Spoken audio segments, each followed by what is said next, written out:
Content warning. Tales of Tupenia features some depictions and descriptions of violence, as well as themes consistent with abuse and alcoholism. These are not incredibly common, but be warned. Hey everybody, Belby here, the DM of Tales of Tupenia. Just a couple of announcements before we start up session.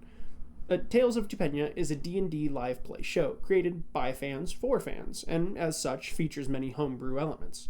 We're not actors nor experts, we're just a group of friends having fun. That being said, we are aware of some audio issues that are present throughout the early episodes. In a campaign that we plan on being full length, please bear with us as we work to make the best show and viewer experience that we can. Furthermore, there will be an effect that plays occasionally in a place of a small number of places, institutions, and people. Right here. This sound effect is intentional and will be explored and explained as the campaign goes on. If you're interested in supporting the show, check out the link to the Patreon in the video description, which will feature different levels of access, including but not limited to Side of Tots, a talkback show that begins at around episode 16, as well as a monthly gaming video with the party, and our quarterly merch, which for the first quarter will only be $10 a month, since Side of Tots will be following behind. Thank you, and appreciate your support for the show. Bye!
On the Lamani Islands, they say if the Hollow Mountain sings to you, you should always listen, for the song itself can carry you out to sea. This was, of course, the one place Uprush always wanted to go. Dmitri Zephius gained the nickname Uprush from a young age, as he always displayed a surge of emotion and passion, strong enough to sweep away any who were ill-prepared for his enthusiasm. He's like an uprush of seawater when he talks, became the easiest way to describe him to seafarers, wondering why an 8-year-old might be hanging out by the docks so often. Aside from his enthusiasm regarding shipfaring, Uprush's mother helped with restocking seafaring ships that would stop by the islands, so meeting seafarers was the norm. This norm for young Uprush was shaken up when a young girl with curly hair made her way onto the island, proclaiming all the world's gold and cookies would be hers someday. From then on, Uprush and the girl nicknamed Cookie would spend their days together fantasizing about being adventurers out on the open sea. Cookie's father would take Uprush under his wing, despite the concerns of Uprush's mother. As he became a man, Uprush gained respect and camaraderie aboard the ship known as the Great White. But Uprush saw a side of the captain no one else quite recognized. Amidst an attempt to convince Cookie to leave the crew with him permanently, Uprush was accused of mutiny, shot in the chest, and left aboard a dinghy to float out at sea. The last thing Uprush heard was the sound of his friend's voice, the splash of the waves, and the sound of the wind's song, all before reaching the unfamiliar shores of Balestone. Chasing a way back out into the open seas, Uprush took up bartending to accrue enough coin and a new crew, all with the hope of reuniting with his dearest friend.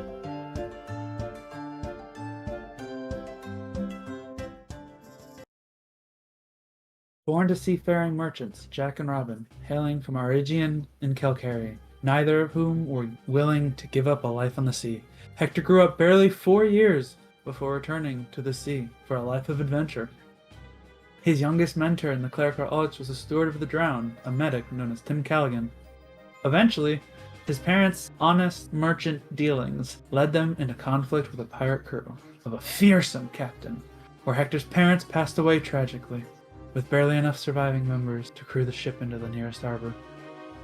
Hector's friend Tim took him in, a blessing for young Hector that quickly was dashed as he was left with a smile in the main temple of the drowned stewards in the town of Cotton's Creek, to be raised by one Albert Sparrow, an older steward past his prime. Hector went on to become a fellow steward of the drowned, sailing the seas, protecting ships from the same fate that befell his parents. One day, a group of pirates captured him and stuck him in the upstairs closet of a seaside cottage, held prisoner for a week until the early crew of the Bearded Dragon found him. A crew that Hector has stood fiercely by ever since.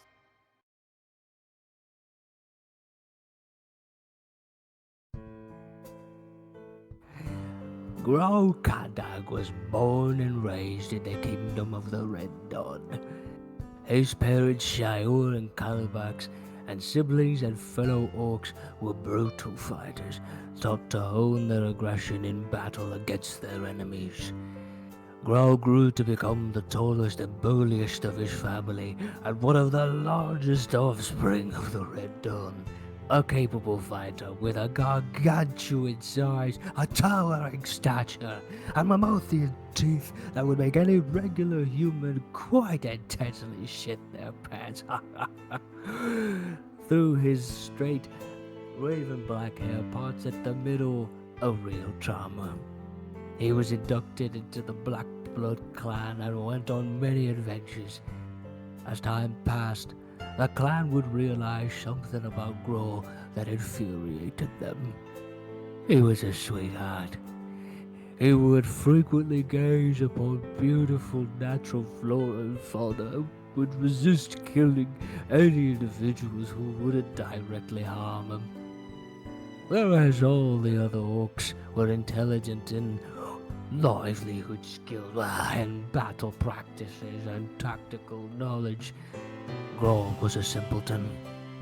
His sheer size and strength was enough for him to push through any obstacles presented to the Black Bloods.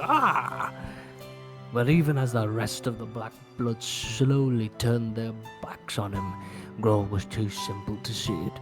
To him, they were his family. So he stayed with them, until one blissful morning when Grow woke to emptiness around him. The Black Bloods were gone, and Grow hadn't the slightest clue of where to go. Only a name. Bazalmi. Unfortunately, for Grow, he couldn't figure out how to pronounce it. He wandered the countryside finding people who at first rejected him and were scared of him, but would warm up to him through his politeness and simplicity. After many months of wandering and helping, 3 years later, Grow would eventually make it to the city of Benict in the kingdom of Pustab, where he befriended a total bar owner, Rue, and would help her with chores and errands. The city of Benict would see that Grow was an enigma, a condemnation of their treatment of orcs, but some would have prejudices too deep to set aside. Grow left the city, joining the crew of the Bearded Dragon to chase the thrill of battle and to make a new name for himself. With a new crew, a new weapon, and a new cause at his side, Grow's path wanders far away from those who once threw insults his way, even if he was too simple to understand them anyways.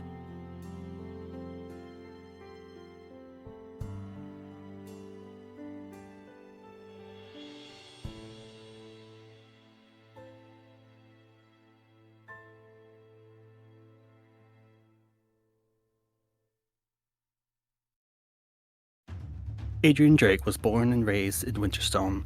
Being the second son of the Admiral of the Kingdom, Adrian always lived a life of adventure and wanted to be out at sea like his father. He and his brother lived their early lives with a nanny though Adrian snuck out multiple times into the slums, getting into trouble with his best friend Karn. Later on in his years, he was hired onto the Agalita, a trade ship with an older captain Adrian saw as second father. During one voyage at sea, an Asmer named Ariel came aboard trying to get Adrian to do a quest for his god and would not leave until he did so. While the two were below deck in a heated argument, the Agalita was suddenly assailed by pirates, an all-out assault, which was suddenly disrupted as a bolt of lightning rent the sky, sinking the ship and all aboard it. Adrian woke up in the middle of the sea alone, at least that's what he thought until days later, a dry voice echoed through his head. The self-same voice of the Asmer he previously encountered. Drake made his slow way back to port, where he and Ariel now share the same body, though not, perhaps, the same goals.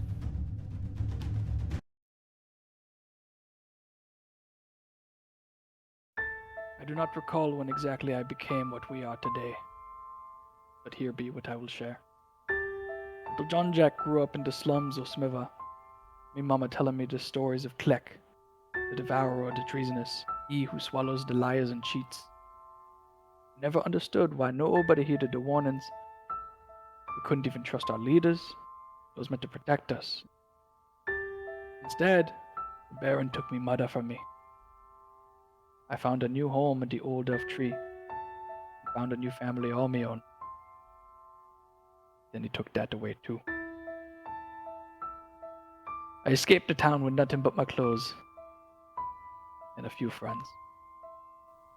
And me brother in all but blood, I would have followed him to the ends of the world.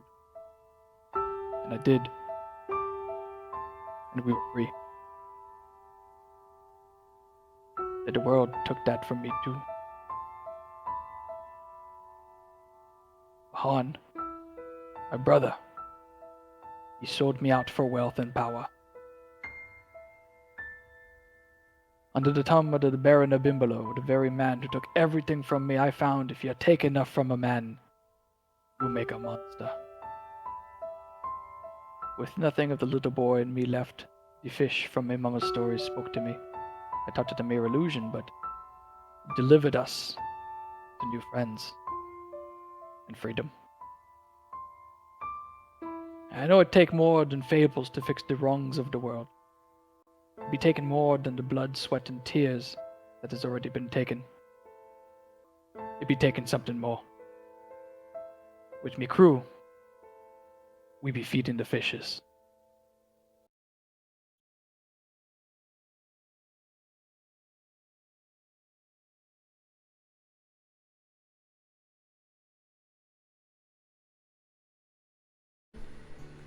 Hey, and welcome back to Tales of Tupenia. We resumed session where the players last left off. They had managed to sneak into the domain of Baron Bahan, Jean-Jacques' previously revealed former friend, now revealed to be a Baron of the Despotate. He being out of town for the time being, and having found an alarm spell hidden inside of the old warehouse that Jean-Jacques and Bahan used together as a smuggling location. We decided together as a party for the party to sneak into the home of Baron Bahan, having raided a merchant vessel, whereupon we found two new characters, welcoming my friends Landon and Big One as Kid Rue and Requiel, respectively. A Aarakocran paladin of these moon gods, the Lambent Three, and an orcish artificer. They joined the party. And in order to invade the domains of Baron Bahan, they took the invisible cage that these two allies had been hidden inside and snuck it into the domicile. A very close roll check. 1 point of a 24 versus 23 insight between the guards and Jean-Jacques deceiving. Barely managed to sneak the guards inside. Jean-Jacques very quickly killing the scribe of Bahan, who was busy taking notes of all of their information, taking the place, and checking off the list of the remaining guards. 5 guards enter, 5 guards leave. And we leave off where it was Kid Roo and it was let's see, so it was Requiel and Hector were inside of the cage. Jean-Jacques was hidden, and then we had Uprush, Drake, and Kid Roo that had to exit as the guards that had entered. So currently there are 3 of you inside the domicile of Baron Bahan, and 3 of you that were exiting, herded out by the other guards. Mm-hmm.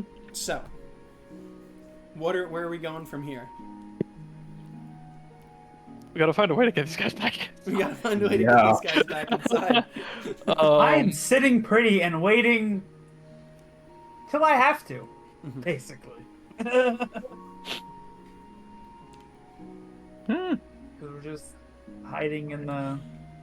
You guys have some magics available to you. You have some items available to you. You have a wide sort of amount of things that can be done here. So it's me, Yes. Uprush, and who? Uprush and Adrian Drake. So you have currently with you a this roguish swashbuckler captain, and a with air magics, and a large barbarian. I believe we said that it was Ariel for this day most recently. Yep. Ariel, cool. Yeah. Well, naturally, I would like to impress my new captain. Yeah. Am I able to look around for basically like, are there like windows or gates or like a line of sight I Hold can up. see through? It is Drake today. I remember because of the book that you guys had. Ariel said, "Hey, we found these 2 new idiots." Basically, it is Drake, right? Thank you, Manny, for reminding me. Sorry, repeat that, Landon, please. Repeat that. Are there any like nice barred windows or like large gates that we could see through? Yeah. So it's basically the way that this domicile is set up. And actually, I can briefly show you guys the map here, if you would like. We do have a. I have made a Roll20 map just in order to show you guys, in case any sort of fight might be coming. I don't know. It's a good thing to have on hand, Yeah, might be a good thing to have on hand.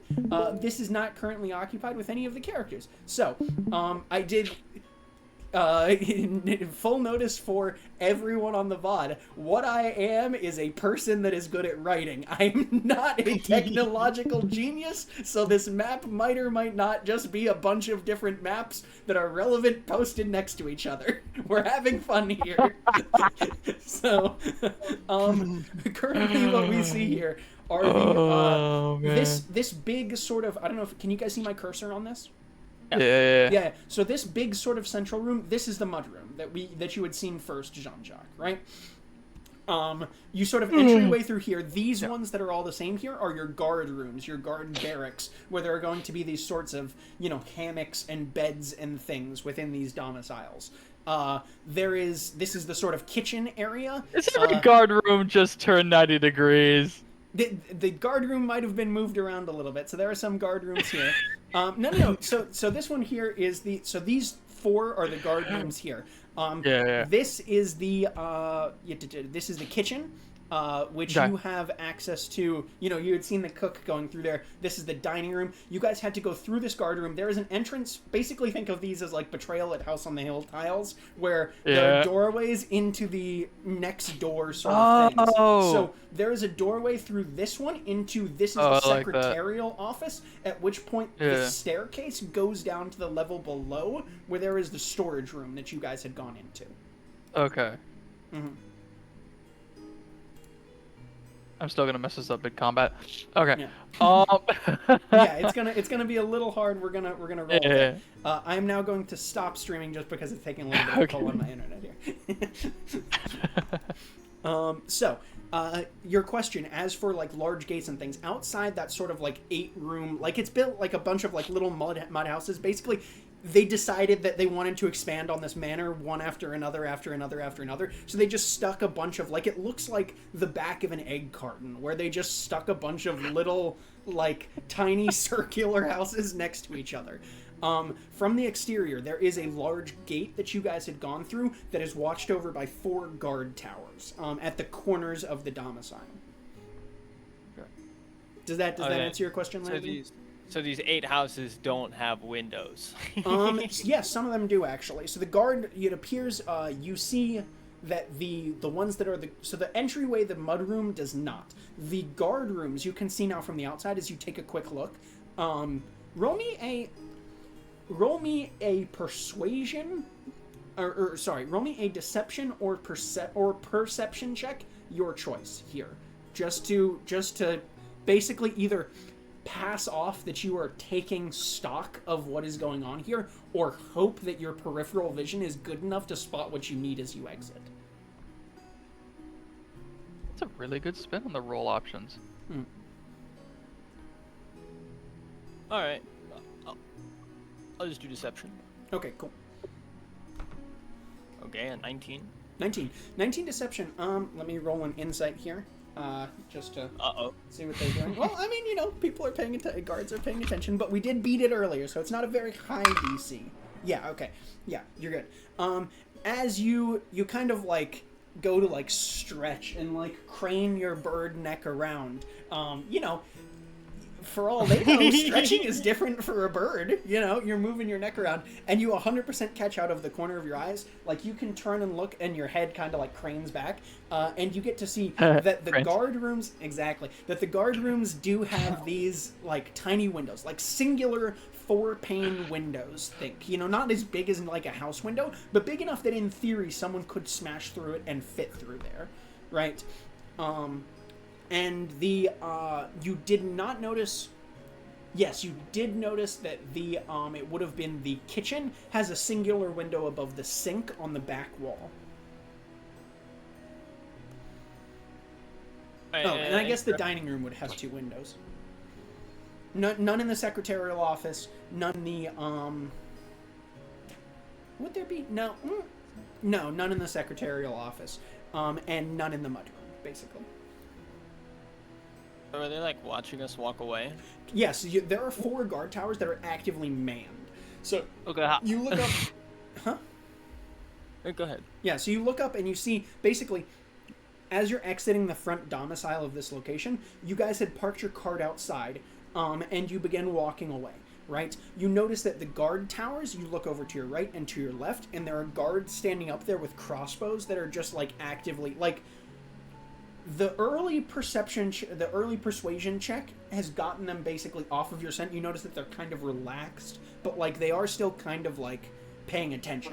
They're watching you, but they aren't honed in on every single movement, if that makes sense. Okay. To the other 2. Yeah. If we are able to sneak back to basically the base of this fort or keep, I can get us in. I'm not exactly sure how we should sneak back.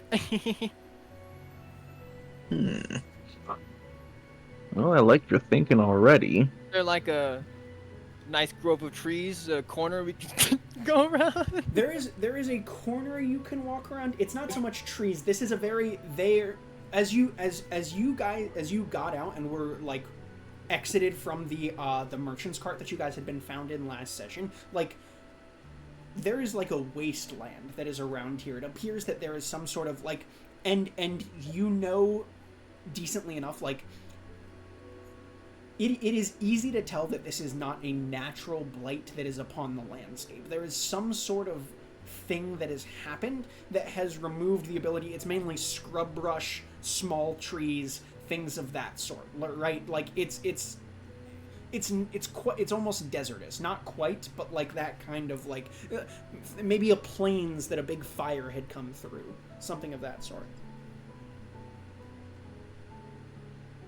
It sounds like there would be no cover to hide from them. Yeah, it's basically, I mean, you're in the town proper, so buildings, yes, there are buildings around here behind streets and things. You guys can maneuver through the streets relatively effectively, but at least in terms of natural foliage, not a lot. Okay. Yeah. Okay, so we ping back inside too. Well, so you guys actually, so that's a question. So you guys are talking to each other briefly here. It does appear that like you are now. The scribe isn't with you anymore because, or Manny, are you following them as the scribe right now? As like seeing them out? I think it would be. I should probably follow them out. So the scribe is following you, and like. He's not, just so as not to raise any suspicion. So you know that it's Jean-Jacques. You know Jean-Jacques is not, like, actively trying to herd you back to the cart, like, very quickly. So, like, you are kind of meandering. But, like, you do know that there is, like, in terms of the guard's internal timers, there's definitely, like, again, not active, but, like, if you're standing here for, like, 10 minutes talking outside of the house, they'll probably start to notice. Yeah, I'm gonna. In that case, I'm gonna follow them out because I figure those inside are fine inside. Yeah, they are in there, the don't office. Need me. They are in the office. Yeah, they don't invisibly need me. The outside peeps need me. Yeah. Yeah. So you guys. Yes. Also, Pedro, I'm pretty sure I'm Ariel right now. Do you not have a pair of scissors? I thought that Drake. It was Adrian who What happened to the scissors that we that opened? was around when the that door told, down. that Stuff told like- RAL it was Yeah. I'm pretty sure. right because you had a Sanitizer scissors. strength check. Did you? They both are high in Scissors strength, stuff. but yeah. I need to when I update my DC, I need to just start putting /RAL or /Drake on the fucking. I keep forgetting to put it on my note, man. Was that something that like it was a strength check that got you guys out of the cage last time? Landon, big one, and Landon, Kidru, and Rickwheel. I don't think so. I think the two people who were in there was Hector and John Jack. Okay, so Hmm. do you remember? Oh no, because it was a strength check because he was carrying the bodies. Was that it? I was carrying one of those like heavy. He's carrying the crate in. Did he carry Yeah, the the crate crate. with me? Right. Yeah, Yes, two people yes. carried in the crate. Two people carried in the crate. There's two people in the Right, crate. and They it's- dropped off the crate and they went And out. then we had to leave. Okay, yeah, that sounds right. Wait, but in order to carry the but that's why he nearly dropped it, right? Was Drake that nearly dropped it because it was RAL and not Drake. They both have high strength. Oh. No, I almost Shit, dropped man. it. I don't know who. Fuck. Oh well. I have Ariel on the top of my sheet, so that was Well- that's how I can tell who I'm We'll playing. operate as if it's RAL. I'm gonna keep it tracked from here on out. I just gotta hey man, Alright. even DMs make slip ups. Finger guns at the Yeah. Be like that. It happens to the best of Yeah, us. so it is Yep. we'll say it's RAL for now and then we'll work from there. Okay. Because I remember the confusion and then going, Captain. Yeah. So let's so yeah, so So you I guys think, are because we were working with Drake, because Drake was like ripping into them when we had combat. Otherwise, he would have been. right. Yeah, pew pew pew. So okay, so you guys you're standing outside. Jean-Jacques Right. as the scribe, as this kind of like thin weedy scribe has begun leading you guys out. I'm going to reach out into their minds, and for the new for our new friend, I'm gonna give a pre-warning. Don't freak out. I'm speaking in your mind. I'm disguised as the scribe. This is John Jack. Oh. I'm gonna pretend like I'm gonna go shopping. You guys have to pretend like you're gonna go have a nice day out in town. Sorry. Oh. I can't hear what she's saying. I don't know if she's talking to us. No. I was like, I cannot tell if Sarah is trying to talk to us or not. If she is, I cannot hear this. I'm so sorry. Trying to talk to us through the beyond. Yeah. This is the fish, right? Who? Jean-Jacques? No, his wife. Yes, his wife is the fish. His wife is his fish god. Could you imagine that Sarah just starts playing Click Menju? Hello. Did you hear Landon goes, your wife is the fish god, right? I was like, you know how funny that would be? Just from the beyond. Okay, cool. Yeah, so you were saying about the... Yes, my wife is the fish. Yeah. shopping and Oh, that's, something. yeah, it's saying, okay, I'm gonna pretend like I'm gonna go shopping, and you guys are gonna go pretend like you're gonna go have a nice day on in the town, whatever that means. Welcome to Despotate. And I will meet up with you guys.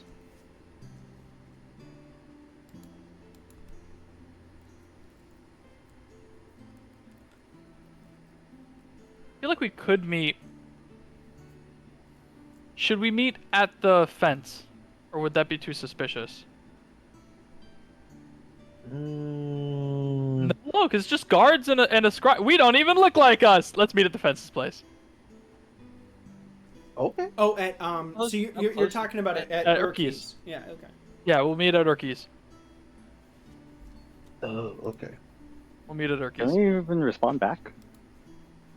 Yeah, you can message when you Can message you me. respond back? Wait. Is this- No, because this isn't message. Well, Okay. you can message it. Okay. I was using. Yeah, it's message. It's message. okay.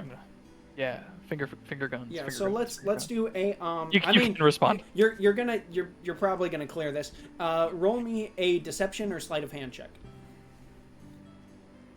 Deception or sleight of hand? Yep. Okay. Just for basically passing off the. Yeah. So that is.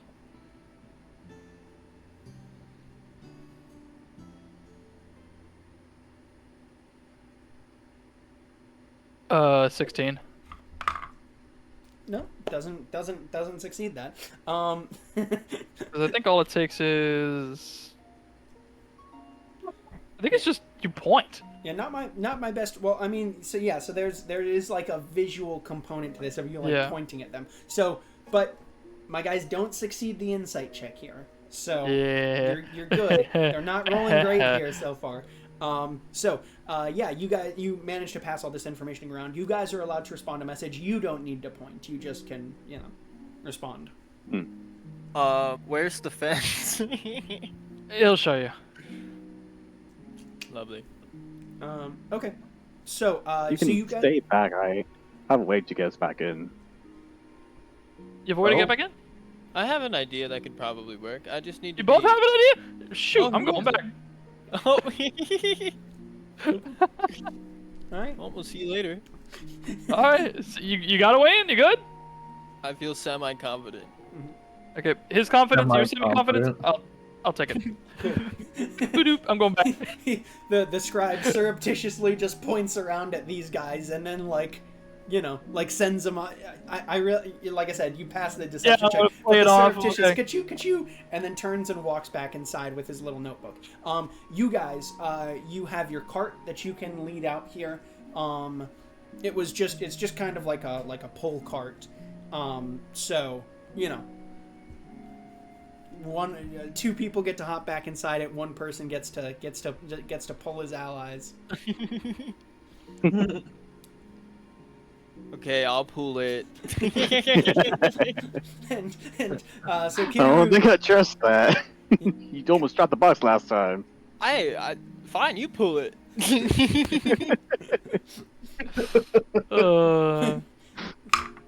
Oh yeah, the guards up above are just like they're like amused by your guys' just discussions. Just they seem like they're a little bit more put at ease here.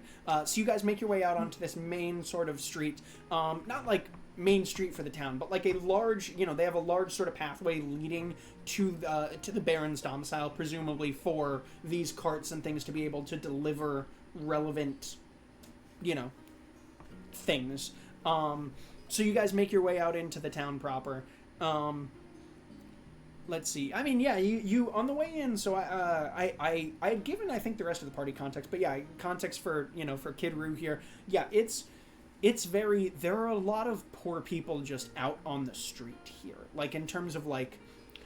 And you can tell that the energy of this town is very downtrodden. The despotate, so named for a reason, this high despot that has been sitting their leadership for a number of years now. And the people, hope stricken from them, they're all just in their day-to-day, and some of them to the point where it's, hey, you're like, we're just kind of basically waiting this out. You also see roll me a insight check here, please, Kidron. Sir. Ooh, a 15. Wonderful. Yeah, you see also that there are a number of like people that look in significantly ill health that are like on the street, like in terms of like their skin kind of graying, sagging off of them a little bit. You notice that they aren't like talking or moving as much, mainly just focusing on, you know, eating or watching whatever they're watching. There is, with a 15 insight, you recognize that there is these people are grievously ill or otherwise debilitated in some way. So you guys make your way along the you guys make your way just out along. That being said, so knowing that you guys are not meeting up at the fences, where are you guys, what is your guys' goal to get back inside here? Are you going to, and what are you going to do with the cart for the time being? Relevant DM questions. Well, that is my biggest question. I think we should stash the cart somewhere. I just have no idea where we should stash the cart. I don't know if you guys have ideas.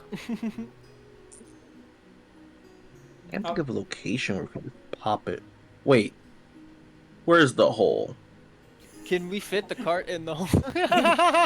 It is. Don't know. Where is the hole? Let me take a look at this, because I gave it's got a wide dimension. I don't know if you guys are approaching the weight limit of the hole at this point.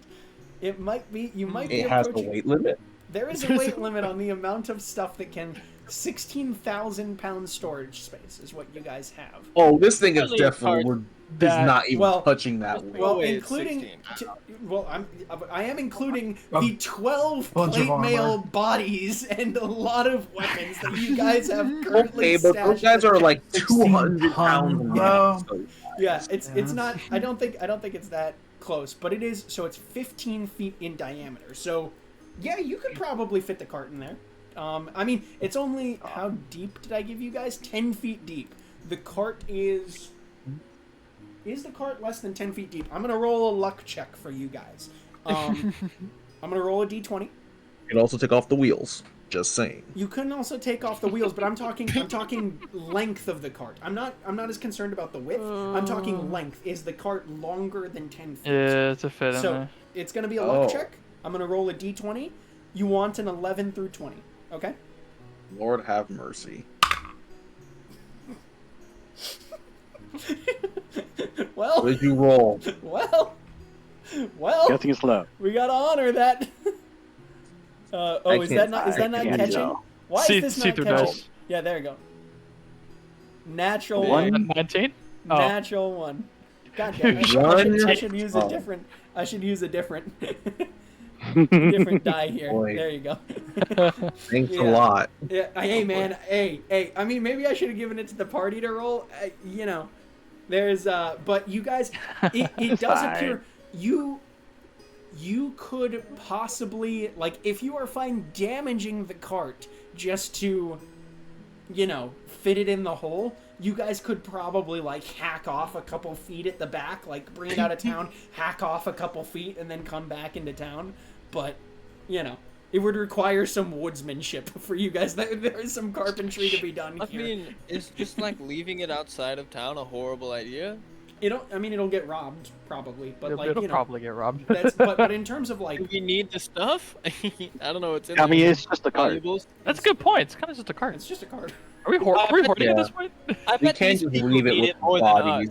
than us. Just leave it somewhere in the town. Someone will find it. Make their true. day. Make somebody's day, bro. Alright, cool. So Let's feed these people. Alright. These people a cart. Roll me, all three of you guys can roll me an intelligence check here. Just straight intelligence. Okay. Just for, there is, you know, or survival. I will also allow survival if you have survival. That's terrible. 21. 21? Okay. 14. 14. And then from Kidru? 15. 15. Okay, 14 and 15. So the 14 uprush, you hear them mention, hey, we're going to stash the cart in the middle of town. You go, okay, cool. We've figured out a solution for the cart. Kidru, you stop for a second and you think, hold on, is there anything else we should be doing with the cart as you guys talk to each other? And RAL, having years of history behind you, you go, we should probably remove any identifying markings so they don't know whose cart this is being left in the middle of the fucking town. Okay, I'm definitely starting to look for identifying markings. So you begin. Thank God for his beautiful role. You manage to start like peeling down, like, okay, and granted, you guys aren't like the merchants, but like you look like the merchants. So like you begin peeling down, like, okay, this is the symbol of these guys, sort of guild. These are the they have a list. You notice that they have a ledger inside the cart that they are using to keep track of their own deliveries and materials. You guys cleared that out as well, and you leave a bare bones stripped cart in the middle of, well, not the middle of town, but you manage to drag it off into a sort of passageway, alleyway, and strip it, leave it bare, and get the fuck out of Dodge. I need, if you guys are trying to stealth back to the compound now, I am going to need a stealth check in terms of like managing to get yourself to the a position in which you can teleport or use whatever machinations you plan on to get back inside without, giving yourselves away. I can cast invisibility on us. Ooh, okay. I would love that. I'm horrible at stealth. Well, for me, I would have made it though. All right. I could have done it. All right. I'm Yeah. built for it, I think. I'll do a 4th level cast to turn us all invisible. 4th level invisibility. Okay, cool. So mark the 4th level invisibility off of your spell list, or off of your slots, whatever the fuck it is. DM brain. And you guys invisible. So now you guys do get you manage to make your way up to the very edge of the town, no problem. You will get a stealth check with advantage here, just because. Oh wait, hold on. What did we decide for? Hold up, Kidru. What did we decide as the little sneaky thing there, Landon, about your plate mail? I have disadvantage. Yeah, but did we decide? We decided that because it isn't big, we were doing it because of light, is what we were deciding. Oh yeah, because it's glowing. Okay, so that invisibility will cover here. So Big. I will. I mean, you can't be seen if you are invisible. So we will, on this specific circumstance, you will roll a straight invisibility roll. They will roll invisibility, or you will roll a straight. Oh wait, hold up. Sorry. No, you still get to roll with advantage. That's what it is. If it was another circumstance, you would be rolling straight. You are rolling with advantage. Everyone gets to roll stealth with advantage. Okay. Basically, at the outskirts of this thing to not be too loud. We rolling now then? Yep. Well, so it'll be. Sorry, the three of you guys are inside, which I'm gonna ping back to you guys in just a second to figure out what's going on inside during this time. This is reminder that this is, I believe we said like mid-afternoon sort of situation. So you guys have a couple of hours until Bahan gets back, to your knowledge. You know that he's supposed to arrive early next day, something like that. It seems to be what the consensus is. Okay. Okay, so what are my stealth rolls here? Stealth 22. I'll put it. I'll write it down for you too.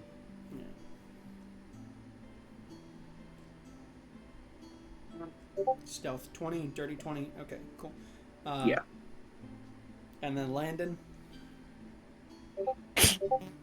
Hey, well, It is a group stealth check. So thankfully, you as you're like moving along, you know, you're kind of used to like preening as you go, just because you know you're a bird. You have to get rid of your feathers sometimes. You have to actively remind yourself not to preen, so that way you don't leave little now visible feathers behind you in the middle of the street as they drop away from your body. So you know you're starting to do it as you enter onto the like street, and then you Uprush and Drake, Ariel, you notice that there are now visible feathers floating down, and you're like, cut it out, and you guys make your way right up to the gate, no problem. You guys are now outside the gate of Bahan's establishment. The guards do not appear to have spotted you, just keeping their normal sort of pattern. Yeah, they had just, that was what it was. This is around about probably 3 o'clock, because we had just seen them trade shifts. Now that you are there, outside the domicile, gates, standard chained gate, bars that can open. It's a two-way, like they meet in the middle, padlock together.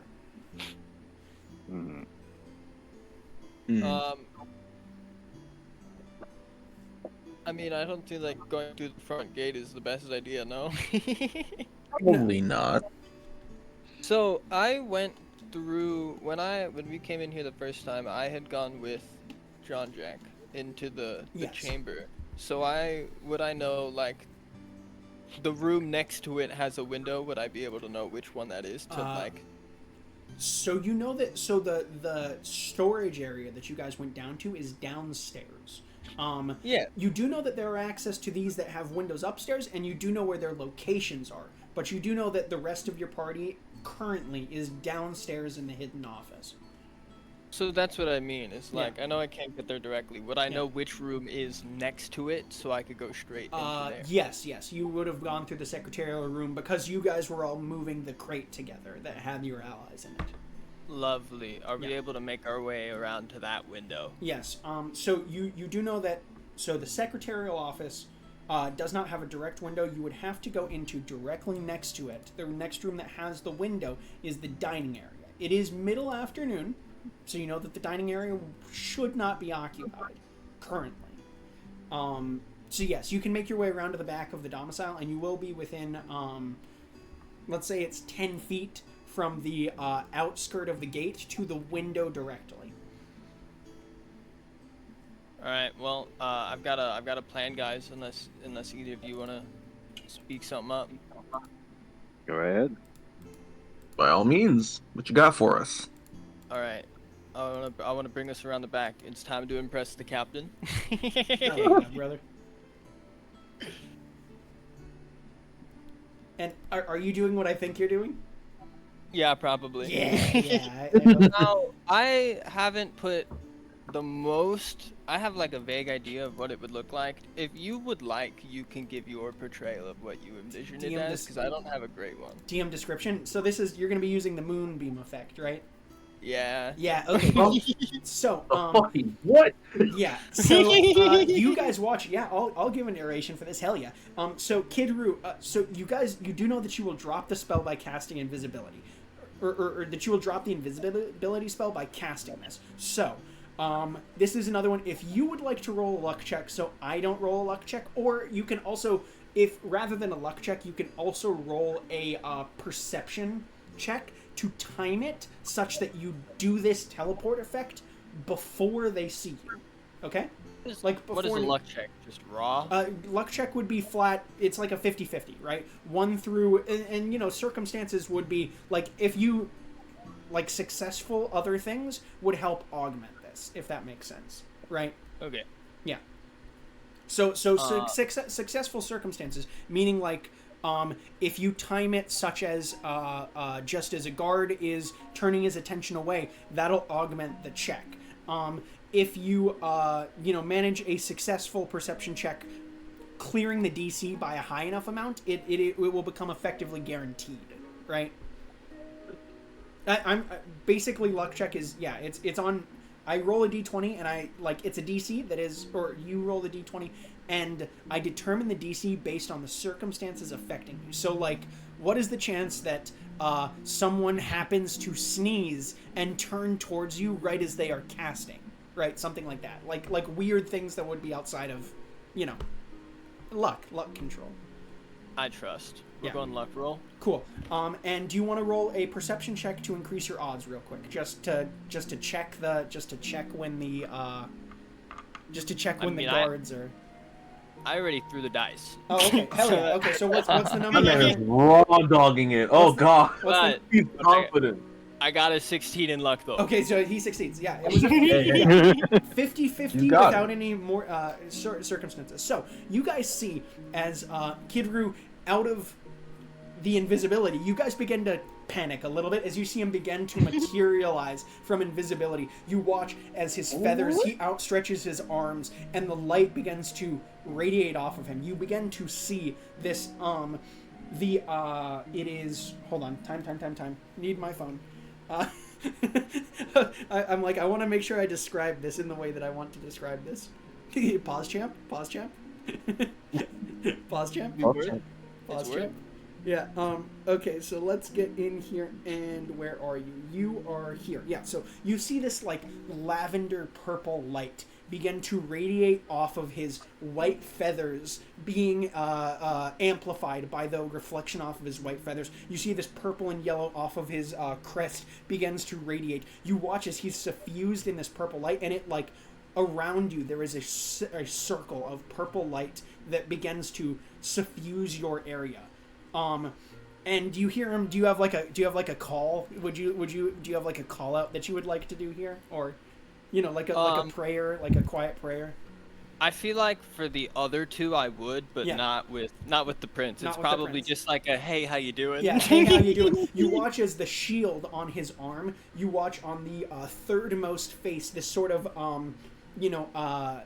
it is the, let's see, she was the crescent. She is the center. He is this full face watching away. You watch as the eye on the side of his shield opens up briefly and shines with this purple light out of the side of it as well. And you guys teleport in a beam of moonlight into the interior of the room. Yeah, if you want to describe read the actual spell casting to them, so that way they have context on the spell casting. Sure. Yeah. There it is. Teleport all hostile or friendly creatures in a 1d4 by 5 feet radius up to 45 feet away, unless the target can succeed a dexterity save. Bro, I know that league ability. Yeah, Yo, I don't play League. Don't you dare. No, it wasn't based off of the league ability, to be fair. This was just, I have edited Moonbeam for character reasons, for like different effects. Cool. One of them is a teleport effect. But that is, yeah, he does rise ulti into the next room. It is. So you guys, two of you are invisible. One of you is visible. You are inside. Put them over there. You are inside of the dining room with your successful luck check. You are not spotted, but you are now inside of their dining room. You know you have a limited amount of time to get down the secretarial steps back to the rest of your allies. No, I know the path, right? So I can immediately just go through the door. Yeah. you take off. You're like, guys. Follow him. Yeah. You watch as this now visible bird, just like, very clearly decked out in like, other people's. Oh wait, actually, hold up. It was not a disguise thing. You guys were physically disguised as these merchants, but a merchant disguised bird in this room just takes off down the secretarial staircase. You see, you enter into the small not lightless, but like very clearly there are no windows for purposes of security reasons of the documents that this scribe will be fulfilling. Just lit up by like candles and things. Jean-Jacques. This is probably about 35-40 minutes later, maybe a little bit longer, probably close to like an hour 20. So we're pushing to like 3:20, 3:30 right now of the day. Oh, okay. So how long was that? About an hour. Yeah, let's say hour 20. Hour 20. Oh, shoot. Just for them to to fully check the cart, to both maneuver it into town and maneuver back to the domicile of Bahan.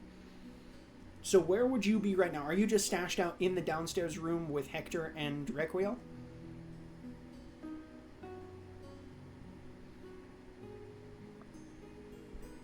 go We have climb. that took longer than I thought.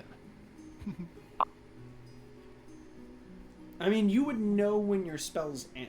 So Yeah, as in I got 40 minutes left on being this guy. Well, perhaps 2 hours and 40 minutes if I start blowing second level spell slots for it. which, I mean, to be fair, if you know that they aren't back in time yet, right? Like, Yeah. you could have not spent the second, like the 20 minutes that you're into, you could have just been like, okay, I'm just chilling downstairs. You know what I mean? Like, you don't I would have gone downstairs. Yeah, I would have Yeah. gone downstairs. Like, once I didn't hear back for a bit, I'm like, dude, like... Yeah. Actually, now he'd probably start doing rounds around the place to pretend to be the scribe, but then also Interesting. to Okay. keep an eye out. So you're So in I the don't know. middle- I actually have no clue where I am. So you're in You the tell middle me of- where I am. Yeah, you're in the middle of your second slot blown. Yes. Odds of... So you're doing actually scribe's duties right now. You're trying to check off all of the... Yeah, like, I'm trying things to on his actually to-do list. get in. I know he's dead, but I'm trying to get into this guy's head and really Yeah. like, what does he do? What is his role? What are the weaknesses of this He place? is currently working on so you would Where the hell currently are my be friends? working on- you would currently be working on documents. So you see as they just because, you know, like middle of the afternoon, he's probably fulfilled all his early upkeep duties and he's already fulfilled taking inventory of the things that were given. So now he's in his like afternoon sort of documentary duties. So yeah, you're just chilling in this room and you watch all of a sudden as Kid Roo comes, you know, hour 20 minutes later, comes walking into the room alone. You don't see anyone else with him right now. But you see the scribe that Jean-Jacques is disguised as. Hey, buddy. I reach out, pointing at him. I didn't think this far. Now what? we gotta get you downstairs. I'm gonna. Yeah, so you guys shimmy my way down there. You go Be like, downstairs this sort of rounded sort of staircase that goes down to the bottom cellar level. You guys quickly follow him downstairs. You are inside and you know how to use the what did I say? Not pots and pans. It was like spatulas, maybe. Whatever the tools are on the wall. It's one of the tools on the wall. Yeah, one of them. Yeah. Tool on the wall. He pulls, and you guys make your way back into the. You guys make your way into the hidden office of Baron Bahan. The documents. Roll me a. I will give you an investigation check for the documents that you were looking at here. Jean-Jacques. I found my dice. Yep. Investigation. 7. Okay. Let's see. With a 7. Jean-Jacques is not great at reading. Yeah, it's generally just you're kind of like looking through them, and you're just like. I read minds, not papers, my guy. you start to like the first few you're kind of interested in. You know, you're like, hold on, what can we glean about their information about what Bahan's doing here? And it's just stuff that's like 400 and not 400, but like 40 goats taken from these people. You know what I mean? It's like need to repair the fences on the southern side of the town. Like you get a few in and you're like, okay, this is just procedural stuff that just needs the scribe's signature at the bottom, and you very quickly ADHD brain, you tune out and you're like, okay, I just gotta sign some of these things. So very quickly you're like, I'm just actually doing this guy's job now. Yeah, you're like, I'm just signing shit. Okay. So you guys make your way downstairs. You're hidden and secreted away in the hidden office of Baron Bahan. Yeah, I'm gonna use the last of the time to submit the completed paperwork. Okay, cool. So you're gonna go back. Are there other examples of this guy's signature in some of the paperwork sitting around? Yeah, 100%. He was. There are like previous days worth of stuff that like it. He has like anybody good at forgery? Anybody good at forgery? I don't see a reason not to be. There is. So there's a forgery kit in D&D. There's a forgery kit. Do you have any of you have access to forgery kit? I don't think so. Okay. Pretty sure forgery is a crime. So that would. I definitely don't. Everything you do in the day is a crime. You watch as this stone-faced, well, not stone-faced, bird-faced bird just looks at you and he goes, "Forgery is a crime." I mean, I can make one. I've got like right tools for the job. I can make the tools that I need. Yeah. Oh. You have. That Wait, would is work, it too. artifice? You took Well, artifices? the issue is not the tools for forging. I don't need a fake seal. I don't need a copy of a key. I don't need a stamp. I need to be good at signing like someone else. Wait, you're good with your fingers. What? I extend the pen. I extend the pen out. Hmm? Can Me? we DM bruh pause on you're good with your fingers? Not incorrect, but I'm so. Yeah. Between Captain Uprush and Requiel, And Arcanist? Oh, yeah, or Artificer? I thought you were talking to the Artificer. Yeah. Right? Do I have to Well- roll to get that forgery right? It would be. What would so, I do? So forgery kit would allow you to do it with proficiency and with advantage, at least from me in this circumstance, right? You have time, you're not on like a hurried clock, anything like that, right? But not having that is just straight roll with let's say what is- plus dexterity. So How long does Presto work? Because Dex, I'm not concerned. I could do that shit. yeah, so straight roll plus dex. No bonuses, no proficiency modifier, just your dexterity bonus. Ooh. Presto. I think Presto lasts an I hour. can land that shit. Yeah, so I can. Okay. Ooh. Okay. I'm going to get mentally the image of the signature, and I'm going to prestidigitation it onto the page, so he has a guide. Okay, yeah, that'll give you advantage on this. You Okay. start- Yeah, I can do that shit in hands down then, yeah, absolutely. And then, can I give him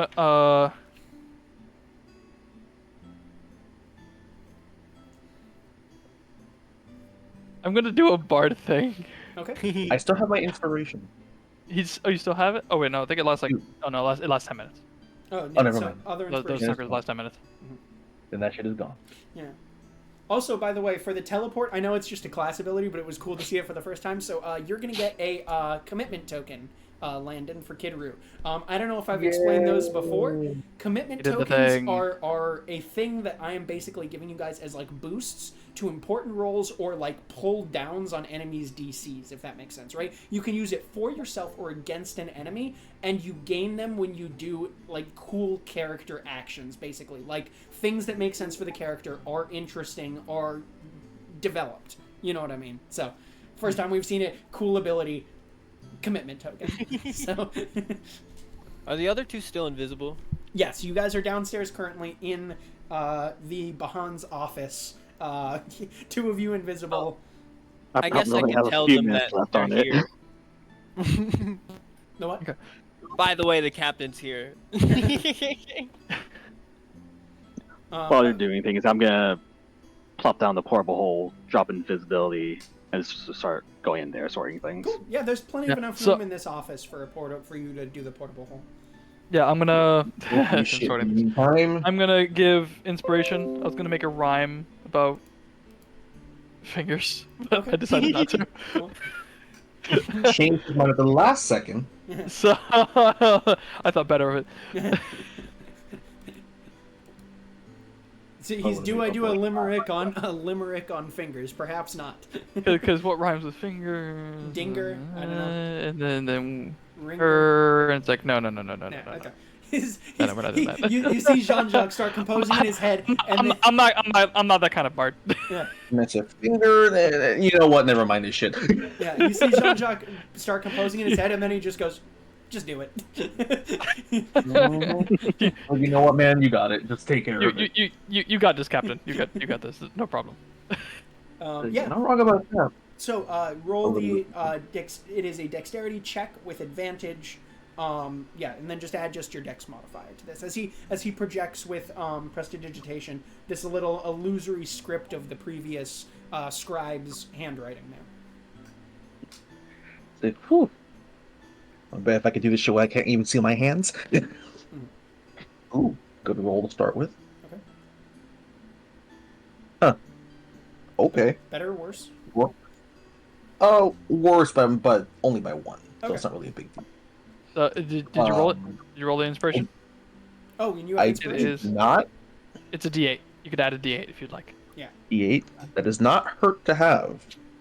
I mean, I was already gonna be pretty safe, I think, but That makes me even safer. Okay, we're at a total of 24, AJ. Yeah, we gassed that shit up. You managed to, with a 24, like, you managed to successfully copy this thing down, you know, like, script perfect, effectively. So it's like, it is dead on a match, and you don't worry that this is going to be any sort of problem on, you know,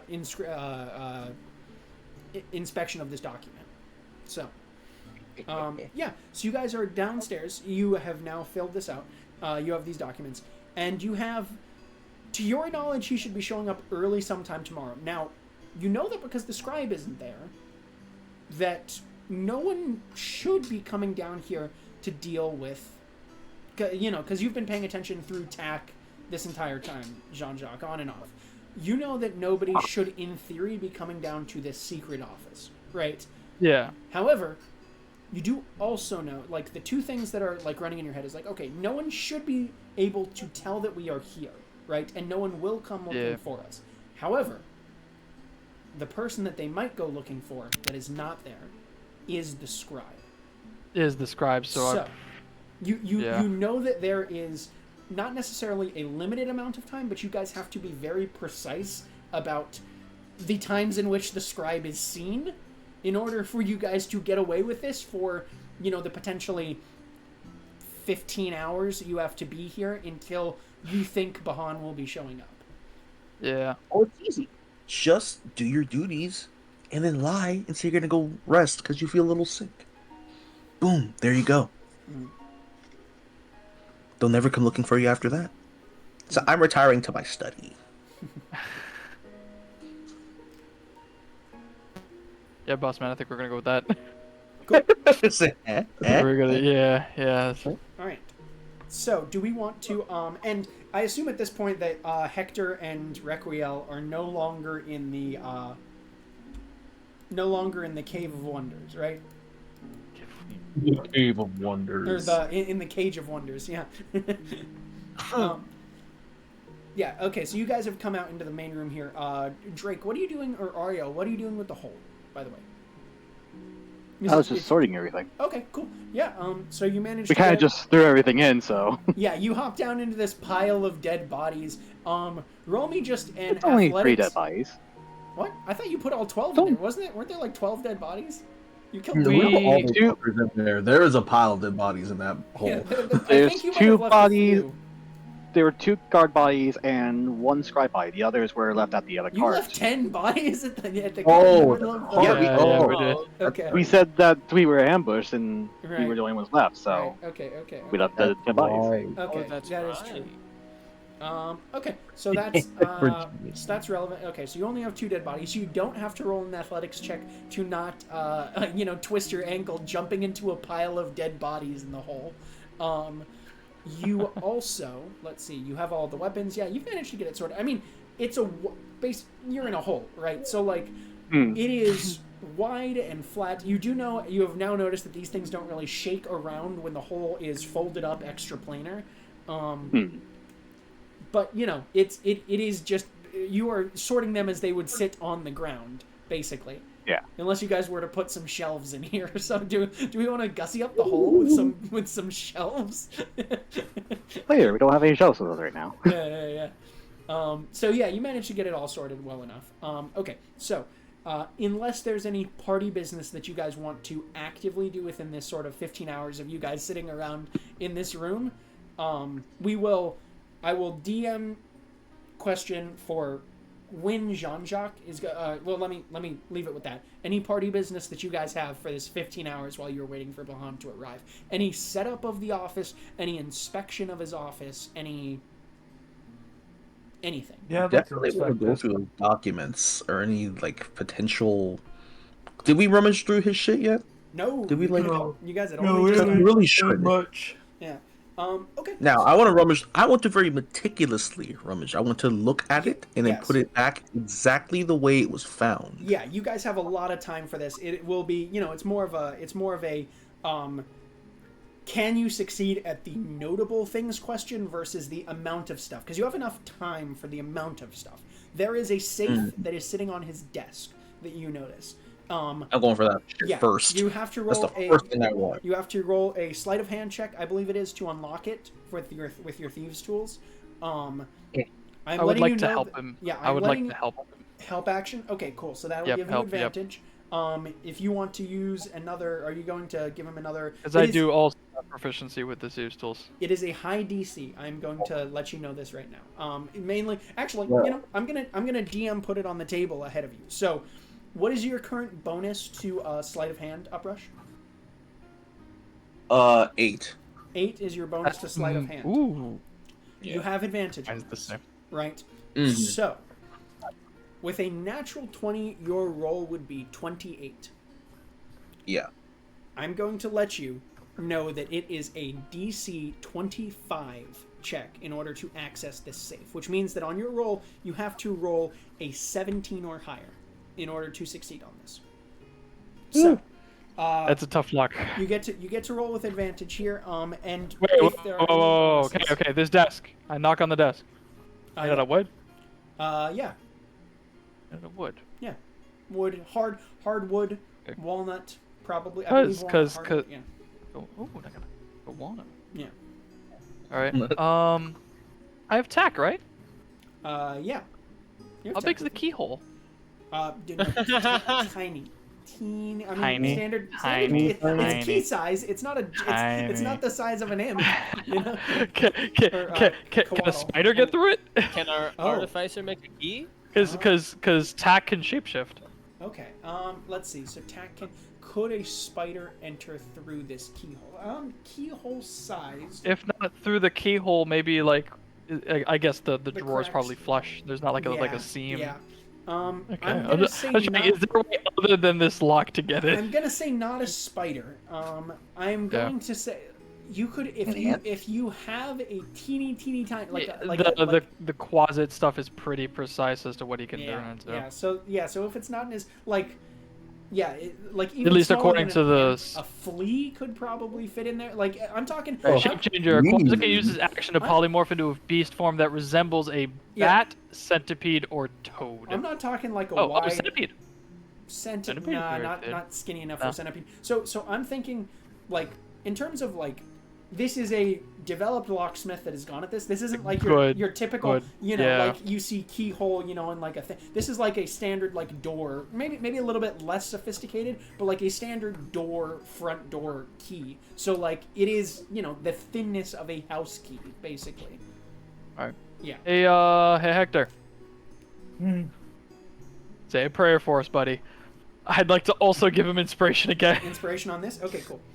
Yes. You take another D8 that you can add to this Uprush. You can add a D8. With Man, do you have guidance? I'm writing on that shit now. So, let's roll. Let's roll your D20s. Let's see if Frank has guidance. I do. I have guidance. Yeah. Okay. So that's your. It's a D4. D4. Yeah, and that's D4. and that's a cantrip. So D4 over the top. So let's roll your D8 first. Or no, let's actually. So you don't need to. No, never mind. So you don't know if you need inspiration. We will roll your guidance first. So your D4. Okay. Let me know what you get on that. Yes, sir. Okay, we got a 2 for that. Okay, so 8 plus 2 is 10. Now you only need a 15 or higher on your dice without needing the inspiration in order for this to work. Roll your D20s, please. With advantage? With advantage. You get to roll 2 D20s. Okay. All right.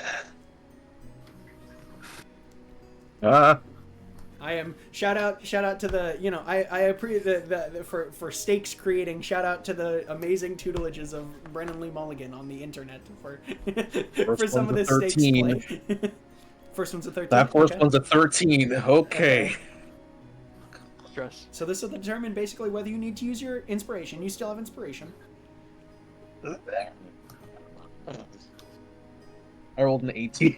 18. Okay, cool. So full success. You do manage to break into the safe. You open. You definitely kind of take your thieves' tools and you begin. You can feel the sweat kind of dripping down your arm actually as you're kind of positioning. To get a very specific angle. And as it like drips down towards your pinky, you're a little worried that it's actually going to go directly in the keyhole. And you flick your pinky and a little bead of sweat like flies off of it. opens perfectly, fine and dandy. In this safe with the DC of 25, you notice that there is a small stack of papers. Small 3 or 4 papers. Okay. Ooh. On the first paper that you notice, it is quite simply just a it is a letter discussing the valuable prisoner transport that would be coming through soon. It is dated a number of days ago. You seem to have arrived here slightly after the time at which or the youngest prince, Bondari Velemtok, was taken through. So you are a few days behind him. Like 4 or 5 days ago. Then. Yeah, 4 or 5 days ago, you barely missed him. We missed He him like a appears to day have or come two in, when we like, first got here. Right before you. So, that is the information. He has been transported to the capital. He was a day or two ahead of you. Damn. And how far is the capital? The capital is oh god, I need to grab my mileage stick for this. Because if we can absolutely haul ass. You are in Stille, you are going to Epilmar. Let me find where's my ruler? Please give me a ruler, damn you. Rulers. Okay. So let's go from here. Can I? Oh, I can't show rulers. I need to add tool rulers. Wait, what? There we go. Tool no. Where the fuck is my access to a ruler? Sorry. DM, pause champ. Displayed. Add. Let's just add a route. Let's go route from here. From Stille to Epilmar. 47 miles. Just a little over a day, so he's probably already there. Yes. Yeah, he's already there. Yeah. That would have been nice. Yeah, so you guys are behind. So that is the first piece of information. You are behind Bondari Velemtok. Second piece of information you gain from that. There is information that suggests that these skins that have been created, and he reads this aloud, and you now, Kidru, begin to gain an impact, like information on. There are these dead bodies, basically reincarnated, that have been allowed to walk the streets of Stille, and presumably otherwise. Oh wait, are you guys? Yeah, you guys are in Stille right now, right? And what's his name is in Smava, right? Jean-Jacques? We're in Stille. Yes. Yeah. Yes. Yes. Stille is where we used to operate. Smeva is where we were born. Is where Abimbalo. And that's where Abimbalo were. Yeah. Okay. Cool. So Okay. Cool. See you in a minute, Frank. There are presumably these dead bodies that have been left to wander around, and you gain information from this document. It basically just says, experiments are going well.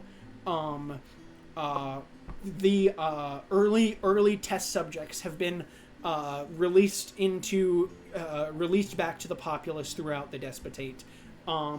Further tests will continue. We're starting to get there. Keep an eye out. Make sure that there are no negative results from early test subjects. Ah, crap. Yeah. And with this, you begin to connect. That ghost captain that you guys ran into aboard that ship. Yeah. Also an undead. Yeah. Definitely was talking. Definitely was sentient. Tuned out every once in a while. And thinking on it. That zoning out, tuning out sort of thing going on. Looks like the skins. Looks like what the skins are right now. Yeah. So this captain appears to be a further stage of the development of this technique that they are refining.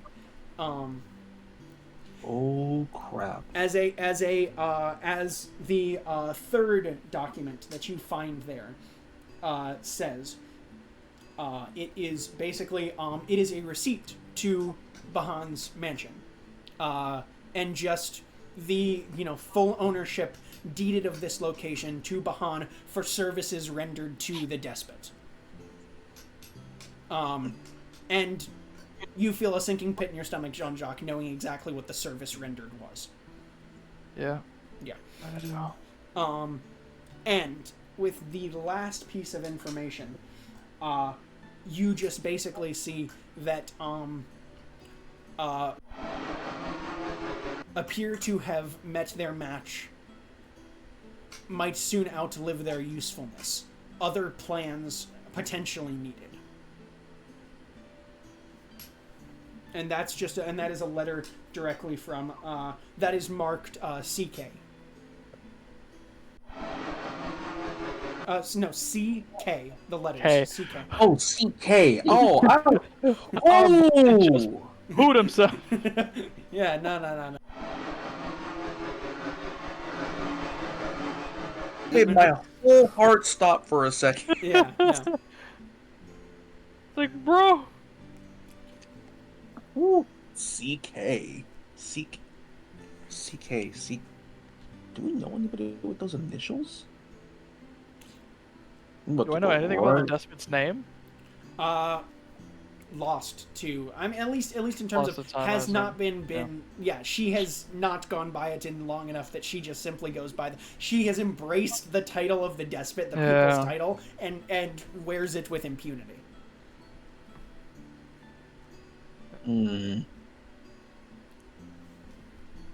Just I'm getting this feeling that I'm forgetting something. Yes. Whatever it is, it's escaping me. Cool. Let me continue. So the rest of the that is the information you gain from the safe.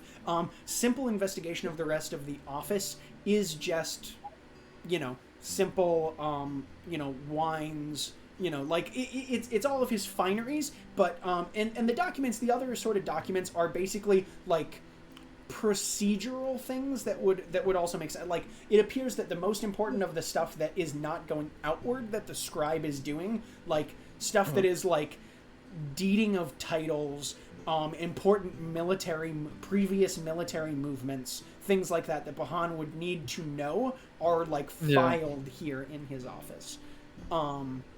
Which, I mean, important military movements, you take a look at it, and you gain the same information that you guys had already gained before, that there appears to be... The prisoner thing? Yeah, that there... Well, and that there is a massing, that there had been this massing of, forces. And with a simple check like that, they are spread out across different... There is a force that is currently massed in Epilmar, which would make sense, it's the capital, but also, like a grouping force. There is a force in Smeva that has been grouping together as well as another sort of borderland location to Tillydale. And let me see if there is another...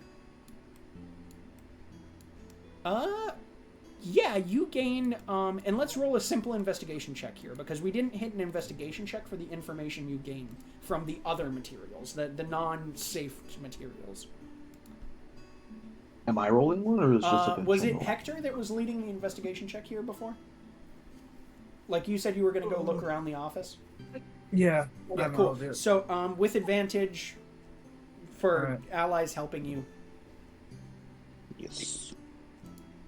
It's an 8 plus investigation. So it's just flat. I rolled an 8. Okay. Yeah, nah, that's the information that you guys gain on the marshalling of cities thus far, is Epilmar and Smeva. It makes sense, you guys realize, hey, well, we just came from Oshesk. The town of Temjonir is up the river from, I mean, like, it's, you know that a lot of the Tillydale cities are not very well known to the despotate, but like, it's like, hey, there are some big fucking trees in this location, like a few of these big fucking trees, like, it's kind of obvious, like, where they, like, if they go, hey, big fucking trees means, enemy combatants, right? So, yeah, the city of Temjonir is basically just directly up that river. The river of the Cleol River from Epilmar. So you gain that information there. with this investigation check. Yeah, otherwise just simple, fineries, wines, cigars, things of that sort. All right. So that concludes our sort of office look. If you guys, let's see. So that is the information you guys now have to yourselves. Okay.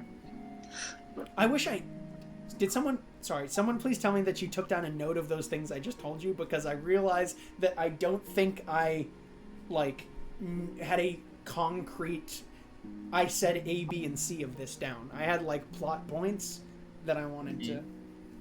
Travis?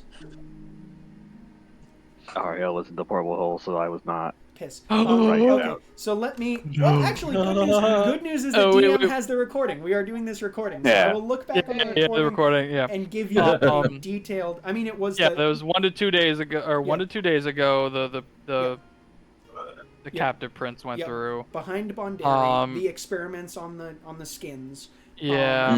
We got the Marsha. What was it? The about their usefulness. CK, right? Yeah. And then the document for his ownership of his mansion, basically. Yeah. Yeah. Yes. The deed to his estate. Yeah. Can we DM wants to note this in his session notes. fiddle with that? I feel like we can fiddle with that.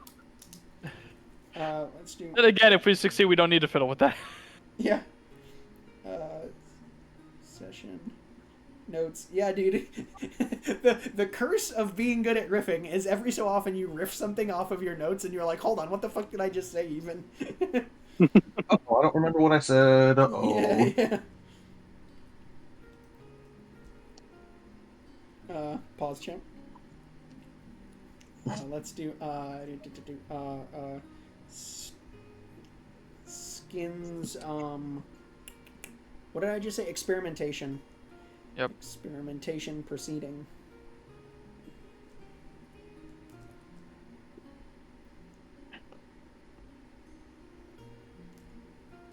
Deed to manor. CK's letter outlive usefulness. Yeah.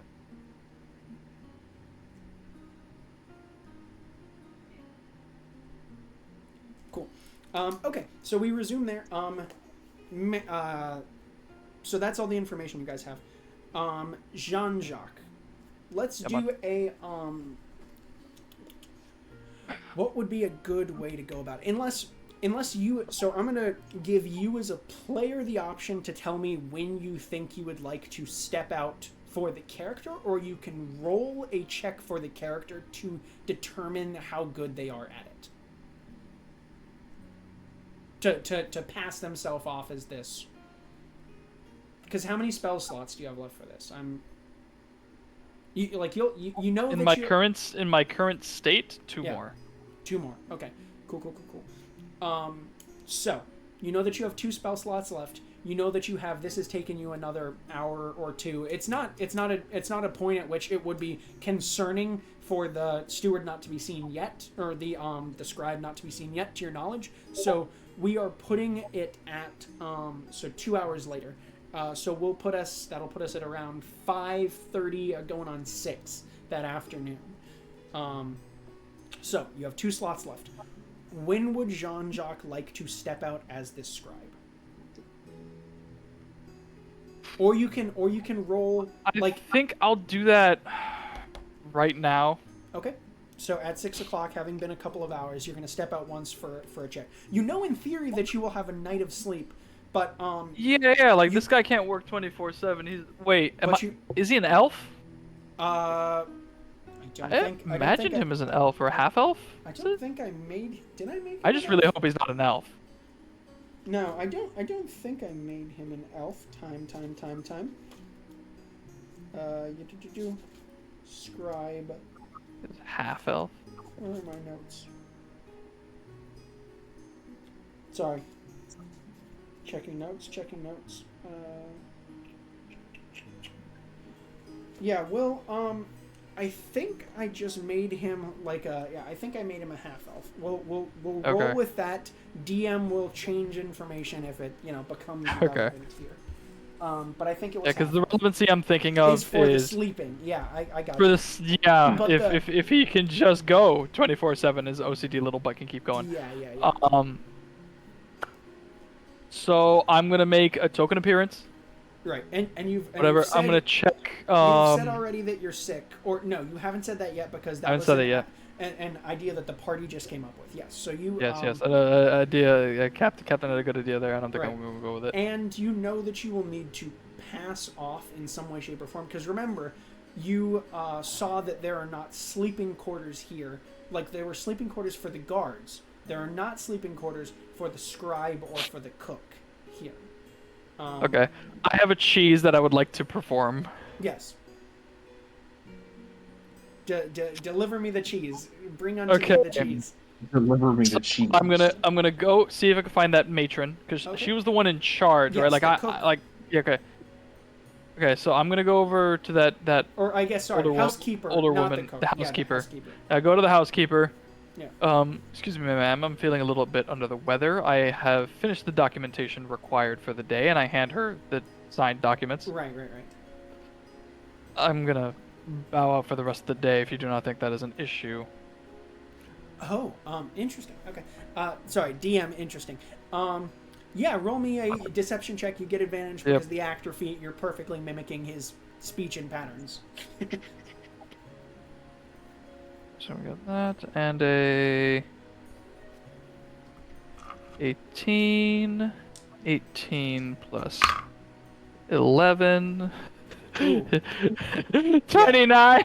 Yeah, the matron has good insight and rolled well. Does not beat a 29. That is that for sure. She has +7. She rolled She has +7. She rolled a 19. So you beat her 29 to 26. Yeah, it's up there. So with the plus, yes, the matron with the +7, she kind of takes a look at you and just goes, "Very well. Go about your day. Enjoy yourself." Okay, I'm feel gonna better. do a really weird cheese. All right, can I see? Is there a window that's immediately next to the cellar? Not immediately next to the cellar. The closest one is that one that you know that is in the dining foyer. room that you would dining need to room. go through. Yeah, dining room or Okay. I mean dining room and guard room. I need are the two that are an right next to it. outside-facing window closest to the cellar. Outside facing window. Yeah, that's gonna be the dining room. Okay, how far is that? You are currently you're meeting the housekeeper. So let's say that it is in her. Hold on, time. Looking at my map that we haven't got to. So she's. This is gonna blow my last 2 spell slots. Yeah, she's This probably within, trick. She's probably within the. Yeah, so she's right next door. It is the next room over that you are currently next to. I would like to theme this spell a very certain way. Okay. Okay, so I'm gonna, and this window can be seen from outside. Yes. Okay, I would like to bow out, looking like a little tired, but Okay. overall satisfied with my Okay. day's work. Leaving to go through the front door. Yep, just out where I'd Okay. go. So you're going back out through the front door, back out through the mudroom. Currently, the way that the map is set up, the dining room would be directly behind you, the opposite direction. The opposite direction. Well, so Okay, so is this It's- structure in the middle of town? yes, there is a path. Could you I can go see the that same- window? You can go the same way from that out- your allies had gone. That is, there is a pathway around the Okay. back of the manor that is 10 Okay. feet from the window that you would have access to. Okay. So I could leave out the back. Uh, No, no, I'd have to go not out and really. around. So the manor set up like this, right? You Okay, got let me like, explain my process. I need to see yeah, a window yes, when I'm outside, but I Yes. want to look like I'm just leaving for the day, and I'm gonna go around, and I'm gonna tell Tack to go on the other side of that window. interesting. On the interior, so he's going to be on the interior, and you're going to be on the. How far is that? exterior Yes. Of that How window. far is that window? Let's. From where I could nonchalantly stand. It is about 10. Misty Step is like 30 feet. Oh yeah. Well, you can do that. You can do that from And the I don't exterior. think I can go that through a window. Yeah, as long as you can see it. Yeah. Yeah, you can go through a window. Yeah, I've teleported into a room as long as you can physically see the opposite side. Okay. Yeah. Okay, then so my trick doesn't need to be that convoluted, I guess. Yeah. So what you just need is to be able to stealth to the location on the back side of the guard, because there are guard towers on like basically the four corners of this grounds, right? So in order to teleport inside, you just need a stealth check to successfully pass the guard vision up at the nearest tower. But otherwise, you can go to the back and Misty Step directly in through that window, 100%. Actually, no, never mind. Oh, this is busted. Okay, no, I'm gonna put Tack in the cellar. Okay. Are you within? Do you have the distance? Is it within 30 feet? Okay, no. Can I get within physically 90 feet of where Tack is? Of the cellar. Yes. Okay, so I can leave. I can nonchalantly duck. Time out. Need to. Yeah. Yes, you can diagonally. Yes. So diagonally, I can duck. I could leave. Look like I'm going home. Yeah. Duck out to the side. You do still have to pass a stealth check that the guards don't notice you in a location that is within. Okay, yeah, that's fine. I presume we're all gonna take a nap in Bahan's office. Yeah. I'm blowing everything. Is there anyone in the foyer with me? No, you've exited successfully into the mudroom. There's no one there with you actively. Oh, there's no one there? Now. Cool, I'm invisible. Yeah. Okay. I'm invisible. I guess at that point, well, no way, because they should see me leave. They should see me leave. They need to see me leave. Okay. I'm not gonna go invisible. Okay. Cool. I'm gonna walk out the front. Out the main gate, sure. Out the main gate. I say bye. Right. To the peeps. Right. Guards just kind of let's. I don't remember if I gave him a name. Let's give him Statin. So let's go. Have a good one, Statin. Yeah. You as well. Yeah. And so he maneuvers out and around. Yeah. Out and around. Okay. So I'm like in a alley now or something. You have. Are you going to like leave into the main area and then attempt to get back to the domicile? I want no one to see me go invisible. Yeah, cool. Yeah, so yeah, you make your way into the alleys of town, just a couple of alleys deeper, basically, off the main thoroughfare. I go invisible. I'm gonna go back so that I'm 90 feet. Diagonally behind the building. Sure. Diagonally behind the building, so I can get. Okay, and Tack is in the cellar, in the secret cellar. In the cellar has access. Well, the office is a little bit harder to get to. He is in the cellar, like the normal wine cellar. Physically where the message is 120 feet. I point in the direction of the cellar. Someone let me in, or let in Tack. Yeah. Well, sorry. What point of clarification is that physically the angle at which the secret office would be, it is impossible to get to that with 90. You can get to the normal cellar with 90 because 10 feet. So 10 feet from fence to nearest, I'm invisible anyway.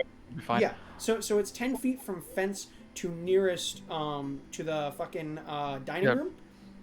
Then, like, over here, so you're over here where the scribe's office is, downstairs. And then, further than that, it is one square forward, and to the left is where the actual office is. So it's probably somewhere in the neighborhood of, like, 120 to 160 feet to the office. Okay. So point of note. Yeah. Yes, you can teleport into the normal cellar. Using the 90 feet. Using the 90 feet. It will just be the 90 foot. It will just be from there. You like it'll be part of the luck check basically. Like the luck check things that I'm incorporating are: do you disappear at a moment where the guard sees you casting the spell, and are you caught when you enter like into that room? Like, do you teleport in when there's someone in there? Which I mean, Tack, you with Tack looking, you obviously wouldn't. Tack. So yeah. So then we'll nix Okay, that out. so it's just... I'm gonna have Tack check this around. I'm invisible now. Poof. Yeah. Invisible. Yeah. I'm gonna have Tack check the surrounding area. Is there anyone there? Because he's invisible. Nobody. You're good.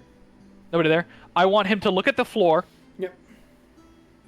You magically twist around another creature you can see within range. The target must succeed on a Constitution saving throw. I haven't failed it. Or the target is teleported to unoccupied space of your choice. You can see within range. The chosen space must be on the surface or in a liquid that can support the target without the target having to squeeze. So you're teleporting yourself, or you're teleporting him out? Wait, did I read this right? Magically twist. Misty Step should be able to send you there. Another creature you can see within range. Is this just Misty Step? No. Misty Step is 30 feet. This is Vortex Warp. Vortex Warp. Give me a second. I got you. Yeah. I have it up. Yeah. This is Vortex Warp. I want to theme this as that You can choose yourself, 100%. Yeah. That's what I'm gonna do because it has to be something I could see within range. Tack lets me see. I see through Tack. Yeah, I'm with you. So I can go to places I shouldn't be able to see. Yeah, All right, exactly. so I would like to theme this as me dragging myself through that that smuggler, flooded smuggler's route in my visions. Yeah. Oh. I drag myself through that. You're ducking into I go. Yeah. And I come out on the other side. Yeah. Oh hell yeah, brother. Yeah. Yeah. So just you like in a sploosh of black water, I just and then appear next to Tack. Wonderful. Just roll me. So just for the luck check here, you're gonna roll. Actually, wait. At higher levels, I can. Oh no, I don't have those. Right now, you just. I multiclass too much. All you want with this is over a 5. Roll a d20. You want over a 5. Okay. 12. Okay, cool. Good. Yeah, so you teleport, you manage, you guys are all back together. The scribe is out of the picture. Everyone else is out of the picture. You guys are inside. You are secreted away for the and then you're gonna I guess take a nap, all hang out together, and there is a 20-foot long bed in the office. Yeah. Oh thank God. No, yeah, it's hey man, like there may or may not have been a whole circumstance where I was talking to to Frank and Travis, just going, hey man, this map's dimensions don't make a lot of sense because there's a 20-foot long bed here, but I'm gonna roll with it. So hey, Bahan always liked his chicks. Yeah, exactly. I made the joke that he was deliberately turning himself into a giant to sleep in a 20-foot long bed because it feels better to sleep as a 20-foot person in a 20-foot bed. Yeah. So you guys managed to. So you bed down, you take a nap, and actually, as we reach, roll me a. Let's do another straight luck check here. With it'll just be all that you want here. It's a 50-50 for whether this thing happens or not. The thing that I'm thinking of. 50-50 check. So you want 10. You want 11 to 20 on this. From everybody? From anyone. A single person in the party will make this roll. Travis. Okay. Cool. You want 11. Travis. You want 11 or over. Every time. Does anyone want it? Natural 20. Brilliant. Oh. With that. That's why. So with a success, he does not arrive. He arrives early. He does not arrive in the middle of the night when you are still in the middle of your long rest, which was on the table. As we began cresting towards the hours of 3 o'clock in the morning, you hear the sound of the door opening. And we're all just in bed. You have finished your rest. You have been an hour up from your rest at this point. There was a chance, like he was. We got rested. Yeah, there was a chance that he rolled in at like 11:30, 12, like just depending on like it was. Hey man, DM brain, it was like he's gonna show up early. This dude is like, kind of anal retentive sometimes. So. And I got a roll I need to make because of the long rest. Yep. So you guys. Oh yeah. So you roll your charisma check. 18 plus 5, so 18 plus 23. 5. Okay, so that. So still REO. Yeah. In order to keep control. Yep. So we advance /RAL. Cool. All right. And we are going to. Do you guys want to start a combat now, or would you? Well, actually, we're only like an hour and a half into session itself. Is everyone good to go for a little while longer, or are we? I do need to kind of balance. It is like 8:50. Okay. All right. All right. So we can. I'll AJ, I gotta talk to you about my build. Yeah, I might even just for DM's sake, I might even cut together just because this one is kind of a shorter one. I might cut this and the next episode together just that way we have both in one. So with that, well, let's roll our middle of the night, 3:00. The door creaks open into this room. Is there any preparation that you guys don't know that he's going to be rolling in at this time of night, but is there any preparation that you guys would have done as part of your getting ready for a fight in the morning? I give all the party members inspiration. Okay, cool. Does anyone else have any? All of my inspiration. Have any? I would have liked to have. I probably would have made the effort to sleep with the bad news rifle like in my lap, basically. Okay. Cool. Like sleeping in a chair, like a fucking like a sentry who just fell asleep with his duty. Yeah. With his hat down. Okay. Cool. All right. So you have that. You're ready. Does anyone else have any preparative spells, basically? Mirror. Wait. Actually, I gotta talk to you before I do that. Okay. Cool. I'll spend the spells after I talk to you. Right. So then let's. All right, and then let's just roll initiatives here. It's gonna be a straight. There's no surprise round because he is entering when you don't expect him to enter, and you are, he doesn't expect you to be in his in his office. Mm-hmm. So, Double surprise. Yeah, basically full round. The first round is all of us under the surprise condition, and I look at him, and he looks at me. I look at him. I said, wait, what do you want again? Okay, so everyone roll your initiatives. Does anyone have alert? I should probably have alert. Not on this character, no. Yeah.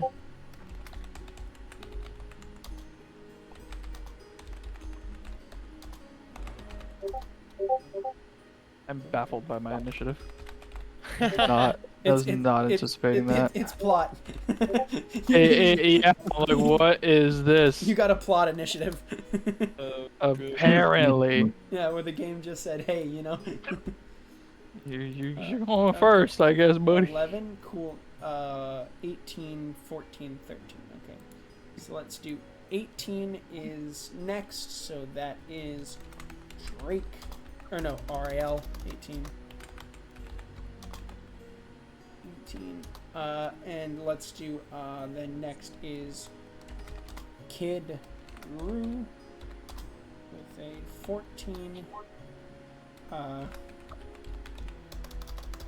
Well, this is gonna be interesting.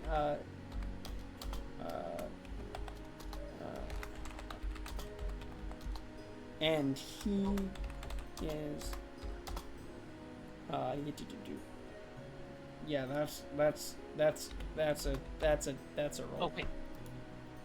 Okay, so with that, we will end tonight's session.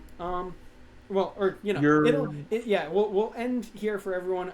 As for the recording, you'll be picking up with next week's session, just basically tacked on to the end of this one, because I'm not going to give you guys a shorter episode. We got to make sure that there's enough room for all of the fun stuff. So True. Yeah. Night everyone here, and we'll see you in a few minutes, and also next week, but also now. Wait, Belby, I forgot. My little robot. I have to roll initiative for that too. Oh yeah, you got a robot initiative. Hold up, time out. Yes. Robo initiative. Robo initiative. Okay, that's Delaying for Robo Initiative? Yeah, little bunny initiative. Okay, cool. Alright. Bye. Okay, and recording. Wonderful. Welcome back to Tales of Tupenia. We left off just basically last session with, the other half of this session. Hi to the other half of this session. We basically left off with the end of the last one, the party about to engage Bahan in combat within his domicile. We cut now to the combat. Okay, so top of the initiative is going to be, let's see, who did we have top of the initiative? Let me open up my notes app because for some reason I was on the wrong note. Probably Drake. No, Jean-Jacques, Probably actually. Drake. Really? I got really lucky with it. Yeah. Do you guys want to see physically the... I'll share real quick the...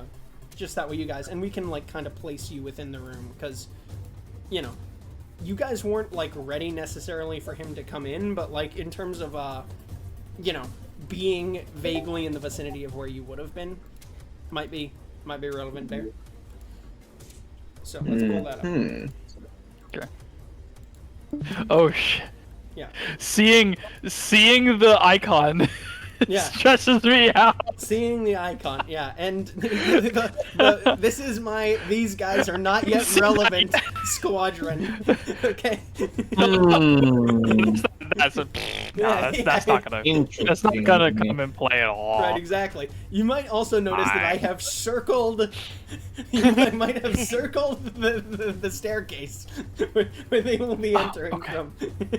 Okay. So, got it. that is the space that we are working with. So you guys are right here. You guys are. So where do you want to set up within the room here?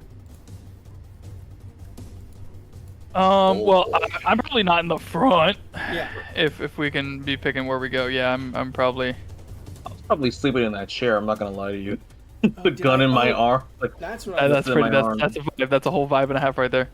Sleeping in the chair, gun in your arm. Okay, so you would just kind of this chair behind the desk. I would be. Yeah. Cool. Back against the wall, watching the front door. Okay, like this back wall. Yeah. So that's about 40 feet. That's probably where he'd be. Yeah, it's about 40 feet there. Okay.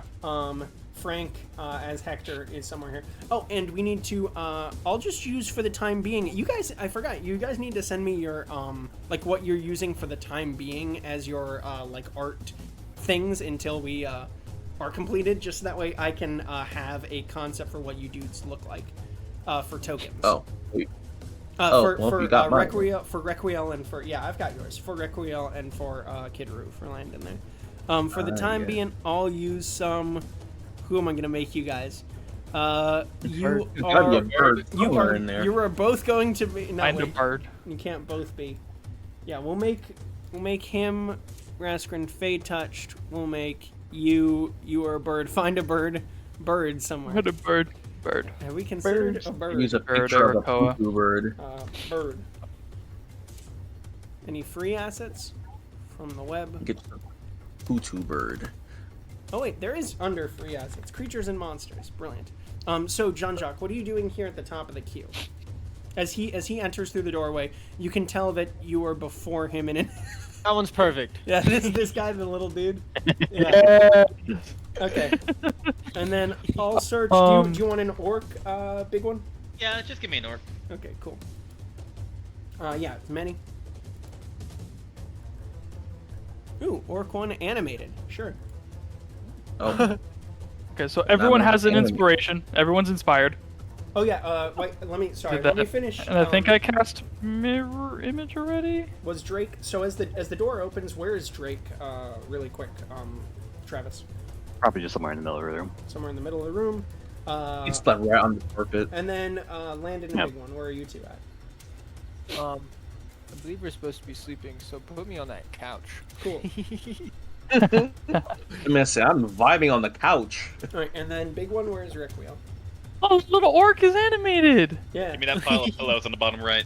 Pile of pillows on the bottom right. Cool. So you're just kind of being chilling. All right. So yeah, you said everyone has initiative. He's in the middle of the room, or everyone has inspiration. You said, yeah. Yeah. Mm-hmm. Action, bonus action. Yeah. So I guess it's gonna be. I stand up Yeah. It was half my movement. You watch his eyes sort of go wide as he spots you, and then Yeah. Son of a bit, and I just fire a crossbow bolt into his chest. wonderful. Yeah. Or try to. Okay, cool. Let's see. So he has, what's roll me an attack. Yep. Just standard, because oh wait, well actually, are you? Do you have a subclass? There's For nothing rogue, relevant. Okay. I'm just shooting. Nothing going on here. Okay, cool. All right. 15 plus 6, 21. 21.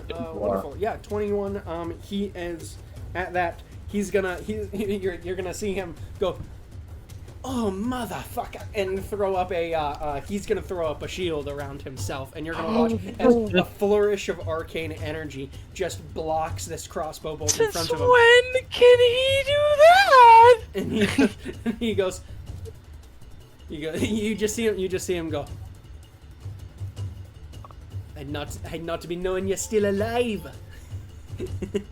And like that's basically it. No thanks to you. Okay, so that's your action. He blocks with his shield. That's his reaction. Reaction is Yep. down. His reaction.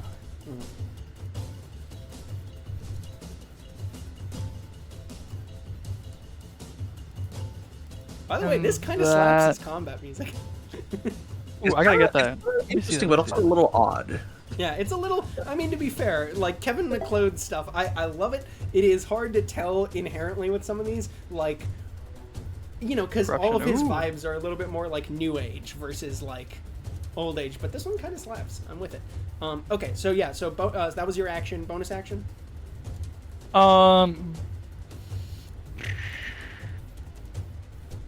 No, that's all.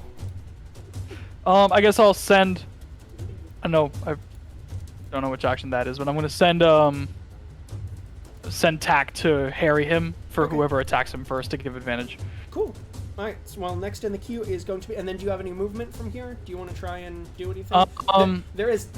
Ignore this other door. There's only the one door. I'll stay. I'm gonna stay. Stay where I'm at. All right. So he's come through the one door. He's like, you notice that he's got kind of this like sack over his shoulder, just of assorted stuff, like his rucksack. He's about to set down. Yeah. Okay. Austin, your turn. All right, sweet. Uprush. Probably startled with. Just immediately, just gonna just raise my rifle and fire at him. That's all I can do right now. Cool. Yeah. So you kind of pull up your long rifle and take a shot at him. Is there a short range on that one from what I gave you? I'll have to look in the Discord real quick, but I don't remember. I don't know. I don't think. Let me see. Bad news rifle. Oh, range 200 to 800. Oh, Jesus! I didn't realize it was that long range. Yeah. So 200. So you would know that if you were to fire that long one, just because of the basically the scope on it, like it's zoomed so far in through this little glass piece that you would have kind of a hard time getting close range shots off with this. So forget that. I thought this. When I'm thinking of a rifle like that, I'm thinking of something that's a bit shorter range than that. This is my bad. Yeah. Nope. Nope. I'm using something entirely different. Hold on. I'm just gonna use one of these attacks. Hold on. Now he is getting a freaking what is it?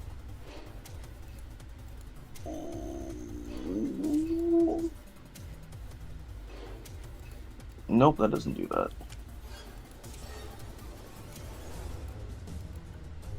Let's see. Fuck that. I'm just gonna use my pistol and shoot his ass. So let's see. So you have your pistol, you have your dagger, you have your rapier, I think. Are the three you have access to? Falcon, yeah. Yeah, or Falcon. Okay. Do I have enough movement to get to him? It is 5, 10, 15, 20, 25, 30. Yes, you can get into. You have 30 range. You can get into combat. Oh, okay. Then never mind. I will just close the distance on him and strike him with You're That is a gonna phone stab him with the dagger of first strike? Yeah. Oh, okay.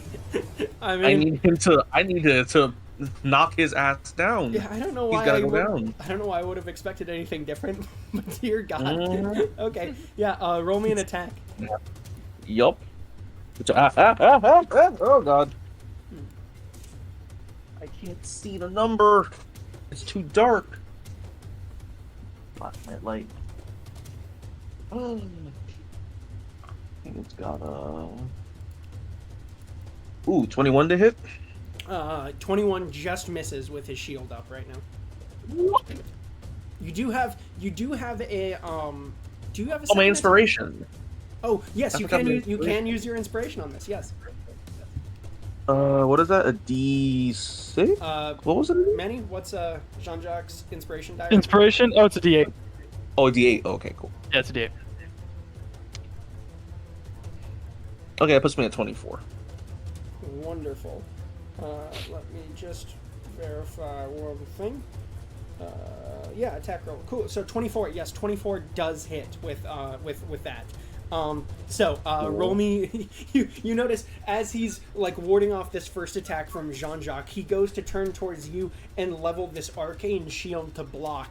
But you notice as you do the clever thing where as you come in for the head strike and he goes up to block, you drop it, catch it with the left hand, and stab him in the ribs with this dagger. Cool. Yes. roll me your damage. So it's gonna be your sneak attack die and your weapon of your first strike die. Yes. Okay. Let me just grab. And the normal weapon die. Don't forget. So it's I think a D4 for a dagger is the base die. Yes, D4 for a dagger. Yeah. Dagger for strike is 2D12. D12 is the Oh no, hold up. hexagonal form. No. Dagger of first strike is 4D. Oh, I'm sorry. 4d6. No, I was looking at my bad news rifle for a second. Yeah. Mother. You good? 6 and my sneak attack, which is. Why do I not have that on here? I guess I have it on my Google Doc instead. Just look at that real quick. Luckily, I have it open already. Yeah. Next in the queue is going to be RAL. So just start getting your turn prep there, Travis. Mm-hmm. Sucks that I'm an AoE-based character at the moment. Oh lord. Yeah, pretty small area. Yeah. The power of magic in a tiny room. Everyone dies. Ow. For some reason, I cannot recall what my sneak attack die is. What Maybe I could level? just- After the rework, what level are you of rogue right now? Is 5. It's 5 and then 3 in the air category. Yeah. Yeah. Okay. Cool. So at level 5 on your rogue chart, I believe it's 3d6 or 3d6. I'm gonna check real quick, but rogue 5. That's a lot of damage you would put out in one go. Yeah. I mean, this is your. I'm going to hit you. That's dagger of first strike. This is I'm gonna hit you once, and I hope you die with it. Like. Mm-hmm. I don't want to kill the guy, but I definitely want to put him on his ass so he can't go anywhere. Yeah, so 3d6. So you are rolling 7d6 and 1d4. Oh my. Christ. Okay.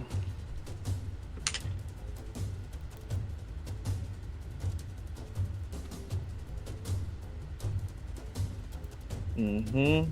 So we're here to capture this guy, yeah? The mission was never made clear to you. No, it was not. It was not. We didn't talk about that. I barely know who this guy is. We don't like him, right? You have heard briefly, just You can gather basically, that much. in assorted conversations, you gather that he has done something to Jean-Jacques that Jean-Jacques finds unforgivable.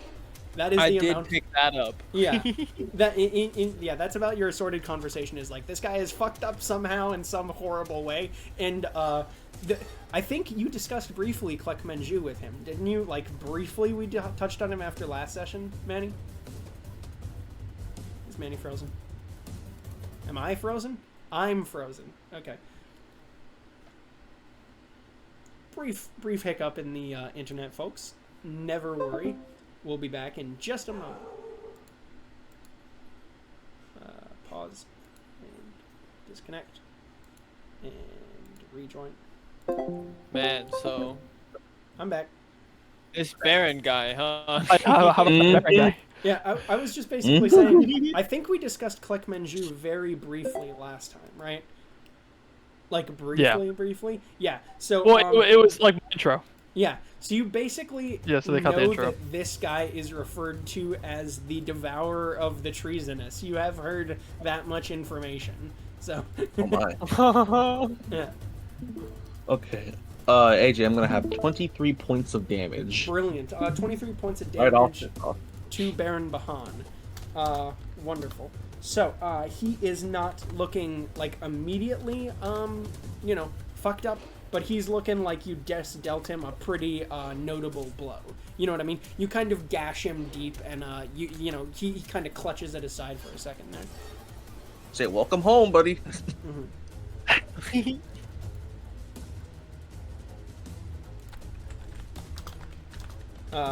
Wonderful. I'm messaging you something notable, Manny. Yeah. Oh dear. That's a question Something you never like beautiful. to get from the DM. Okay, cool. Thank you.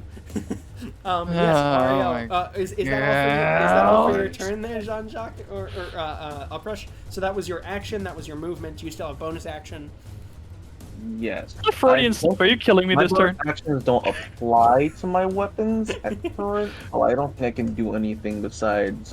Yeah, you can't attack. Can I again. still proc fancy footwork and disengage let me without take- taking? Disengage. You could maybe just. Let me take a look at that. I think, yeah, you can take... You that- told my Yeah, movement. the way of the AoE spells. Oh dear. So, well, yeah, you definitely still It's have... probably standing up on end. You might want to. Wait, is Drake next? Oh, so you Yeah. could... Yes, you don't have... Actually, so hold on. If you make a melee attack against a creature, that creature can't make opportunity attacks. Yes, so you can use your So you don't bonus even action. have to disengage. You can bonus action dash and get the fuck out of there. And because I'm he can't can't make exactly that. opportunity, yeah, you're like I'm gone. I'm getting out of the way. I'm jumping behind the desk. Like, What happened to the? Oh, did someone just end the audio? no, I still it got should it. still be going. Oh, weird. The audio just stopped on my computer. Anyway, we'll tune back in. Okay. Yeah. So you get the fuck out of there. Where are you heading? Probably back behind that desk. Okay. So I'm not gonna lie to you, if I same can go direction, there. Just 30 back to the same location. Yup. You dart in. You dart behind in, it, like, go nope. for the attack, drop, stab, and then like, waha. I'm gonna just like hide behind the desk again so he can't see me. Just whee, bye. Zoidberg. Woo, woo, woo, woo, woo, woo, woo. Okay, so currently, what you know is that you have one ally within 5, 10, 15 feet of him, Ariel. But you could, in theory, position things to, like, the corner of the room.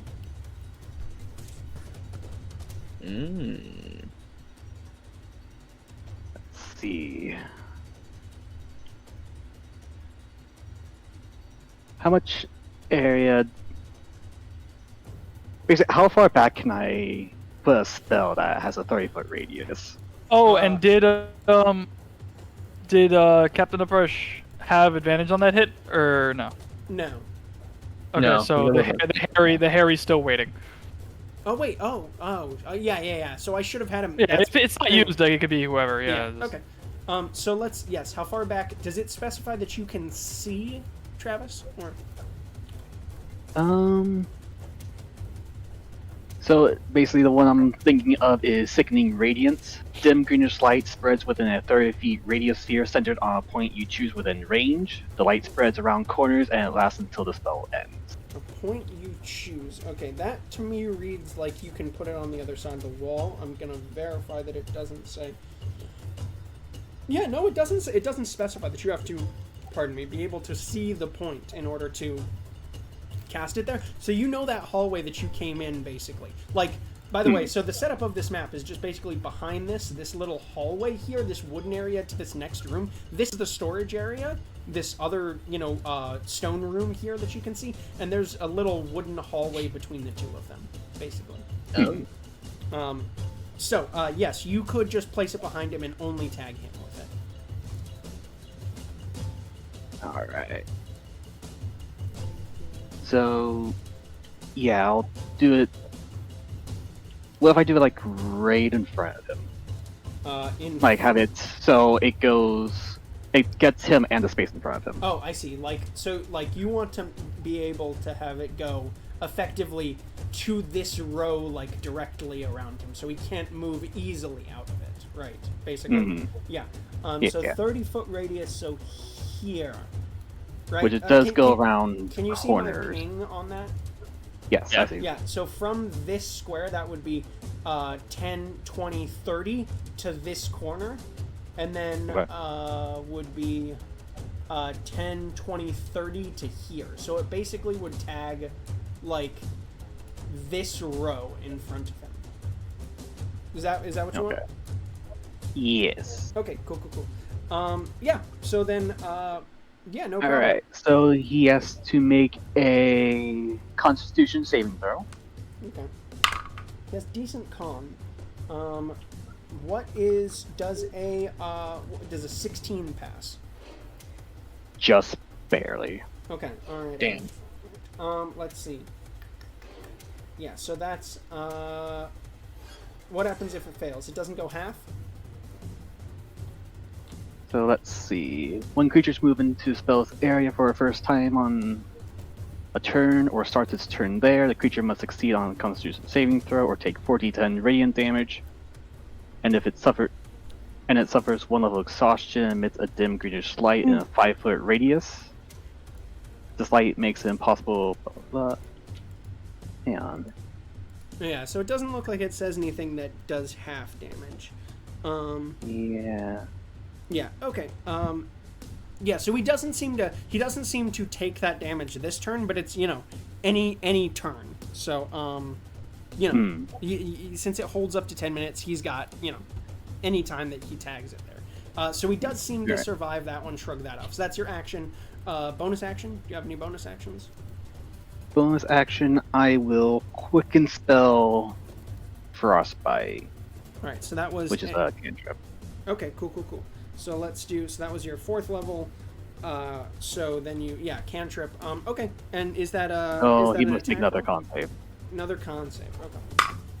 Ooh. Worse. Okay. So that's 14. All right. So he does take damage here, and he has a disadvantage on the next weapon attack roll. Ooh, interesting. Cool. He takes 5 points of cold damage. 5 points of cold damage. Okay. Next in the queue, it is. Do you have any movement there, or are you done? Nope. Standing right there. Next in the queue is Kidaru. From my couch position, I can't reach him, right? No. So this is you did wake up like slightly before. This wasn't like you were immediately woken up. This was like you guys had just like gotten up and basically done your assorted like morning stuff, like putting on your armor, things of that sort. Right. Your preparations were completed. I just meant from where I am. Yeah, so physically where you are now, I can't reach him, right? You can do 10, 20, 30 would get you to there. Alright, I'll just go to the corner. Okay, so instead you're going to be 25, 30 on top of where... 2 squares above him, like the corner of... This one? Yeah, right there. Okay, so that's 20 feet to there? Yes, sir. And then... I'm going to cast a hold person. Ooh, wonderful. Okay, cool. And let me... God damn it, Landon, you stole my plan! Let me Hey, if I fail, you can try it, you know? Do the same plan. Do it more than once. Hold him twice. Paralyzed. Let me verify what the paralyzed condition does. Okay, so wisdom. Oh, it's bad. It's yeah. I need to check to see. I don't Paralyzed. remember. Paralyzed creature is You can't- incapacitated and can't move or speak. The creature automatically can't- fails strength and dexterity saving throws. Can't speak is pretty relevant. Okay, so wisdom saving throw. Crazy. The still attack has- rolls against this creature have advantage, and any attack that hits this creature is a critical hit if the attacker is within 5 feet of the creature. So the wisdom saving throw is a 13. Does that succeed? No. And with no reaction available for counterspell. He is hold Yo. person. Oh! Hold person succeeds on Bahan. Okay, so your action there. You notice as he's Oh, as he's snap. kind of like moving this. You can see this shimmering sort of. You notice that it glints with this kind of what would be a good. You notice it glints with this kind of yellowish, like sickly yellowish light as he moves this shield around. And you notice, Kidru, as you level your hand down and invoke a silent prayer to the Shattered Prince, you watch as his eyes turn and flash towards you, and he brings his arm up, already shielded, and freezes into place. Paralyzed. Okay, so action succeeds. Do you have a bonus action? Oh boy. No, I think I've accomplished my job. I'm just gonna intensely stare at him while I hold him there. Cool. You make eye contact. He sees a bird person that he has never met in his entire life. He just, Does anything break that? what? He can roll again on his turn to try and break out. Okay. Yeah. Okay. Yes. You know, You get So we can just do that and just wail on him. Yeah, you can go to town if you want. Which next in the queue is going I to didn't be know that. next in the queue is Requiel. God, I had a plan, and now I gotta look through all my fucking web pages for that shit. God, I guess I just. Can I ask John Jack at this point, since I've got him paralyzed, what we want to do with him? Like, are we killing him? Are we He's holding him? paralyzed. Okay, I understand. Yeah, but you can He's bonus very action. defenseless. You can bonus action call out for sure, and I'll Bonus let the action response- conversation. Yeah, like quick, you know. I would like to ask specifically John Jack. Am I holding him? Are we trying to tie him up while I hold him here? Are we killing him? What's the plan? I gotta roll for that. Yeah. So, So okay. has also important question. Oh. Has anything he's said thus far given you? Remember we discussed briefly. Oh, natural one. Okay. What does that mean for you in this moment?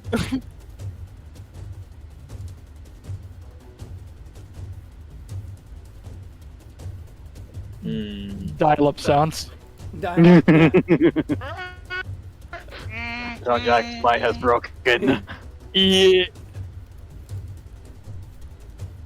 Huh? I didn't think this far ahead. Is there a response, or is Manny thinking of the response, or does Jean-Jacques actually just like zone out here? And Yeah, not he's just respond? zoned out. Like he's not. Okay, I'm gonna ask the captain. Yeah. Do I have that opportunity? You call no, not with this action. This bonus action you call out, and like you watch as you like. Yeah, you kind of glance over your shoulder and you just watch. What happens physically with Jean-Jacques in this moment, Manny?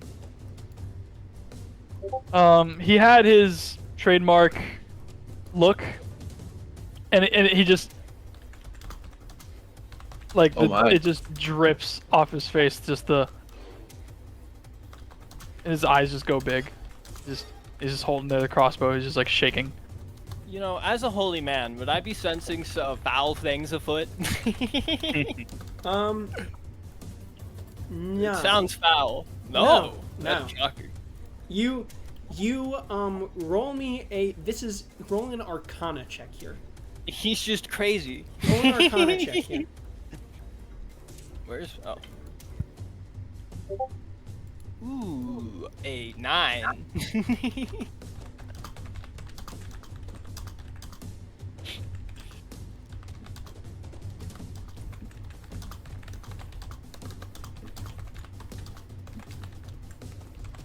A 9. A 9.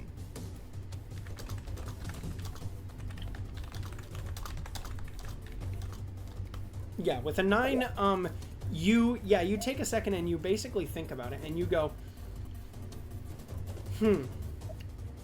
there isn't any. Yes, that is my understanding of this moment. Okay, Manny. got it. At least in terms of what I think we discussed last time. Okay, yeah, okay, got it. Yeah. So perhaps the opposite effect has happened. I don't know what that means. The physical reaction you have described. Yeah. Oh, the reaction would be different. Yeah, like Okay. Yeah, my bad. So yeah, no.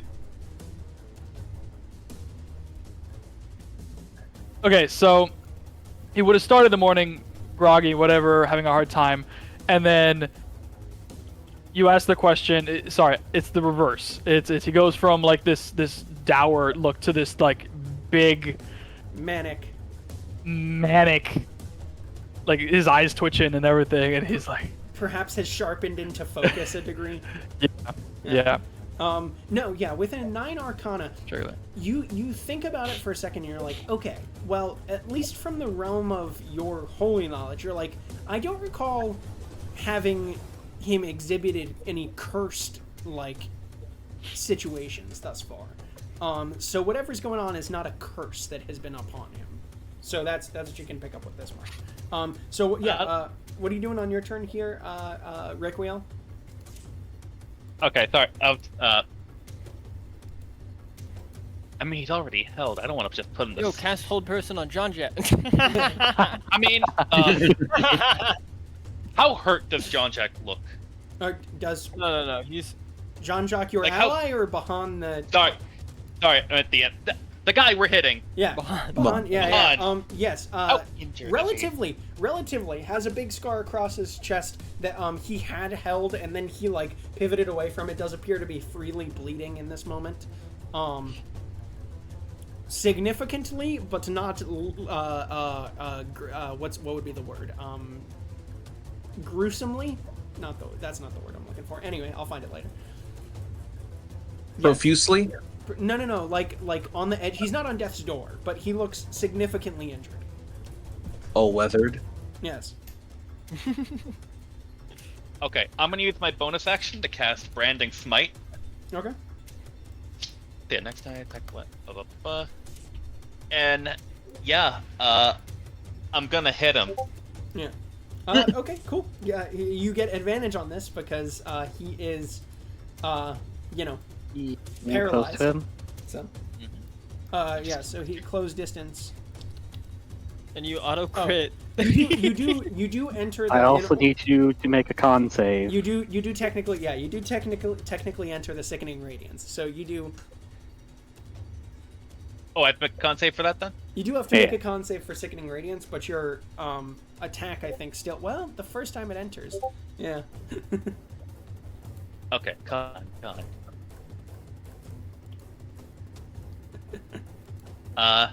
8 plus 3, 11. 11 No. does that? No, does not succeed. So I am not going to. So you. Sorry. Describe the effects first. Alright. So, first thing that happens, you get a level of exhaustion. And the second thing is you're getting greenish light basically radiating off you, so if you were ever invisible, it does not take effect on you. And you take 4d10 radiant damage from it. Yeah. But I take. Oh. Yes, you take 4d10 radiant damage. You entered the sickening radiance. However, I will say that I am not the DM that fucks with the the like neutral. You can't get multiple advantages. However, I do average out levels of disadvantage and advantage. So even though you gain a disadvantage from the exhaustion, advantage from him being held personed, the Manny, what was the thing that you did to him? That Jean-Jacques did? The bird. The Harry? Oh yeah, the Harry, yeah. So it is still an attack with advantage. Okay, Yeah, so I take the. Because I tasked my minion with giving the help action to whoever goes to attack him. Yeah. And opts to, I don't know if that's rules, but yeah. Just go Okay. do the thing. I'm with you. Okay, So I take 4d10 damage first, right? Yep, so you take 25 radiant damage. Oh, I thought I was rolling. Okay. Nope. Ooh. It is RL's spell effect here. And let's see, So scary. one level exhaustion, you have disadvantage on ability checks. Oh, okay. All right. But not interesting, but not attacks. For some Yeah. reason, I thought it was attacks too. Okay, so roll your attack with advantage. Okay. And no, disadvantage on attack rolls is at level 3. Okay, cool. That is 23. Yeah, hits. Okay. So I deal. Fuck, I forgot to mark how much a longsword deals. He gets crit die, right?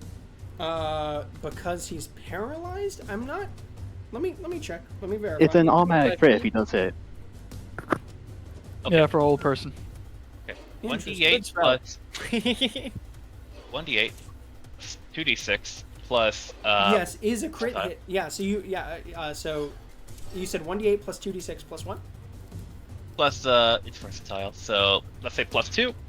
Okay, so 1d8 plus 2d6. Roll the dice first. Double the amount shown on the die there.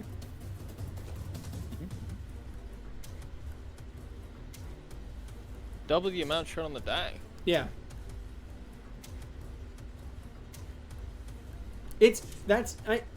I've heard since then it's like DM flavor. I've always rolled it where crit is just double the, like when I say double the dice, I always just roll it and have, played it with people where you just double whatever the dice show. You know what I mean? So if you roll say like 16 on your total die, you double it to 32 rather than you roll double the amount of die. Yeah.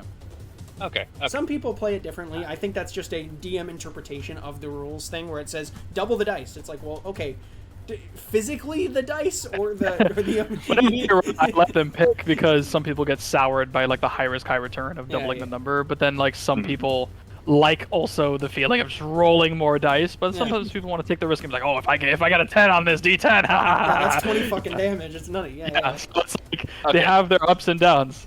Both are good. For my 2d6, I rolled a 6, and for my d8, I rolled a 5. Okay.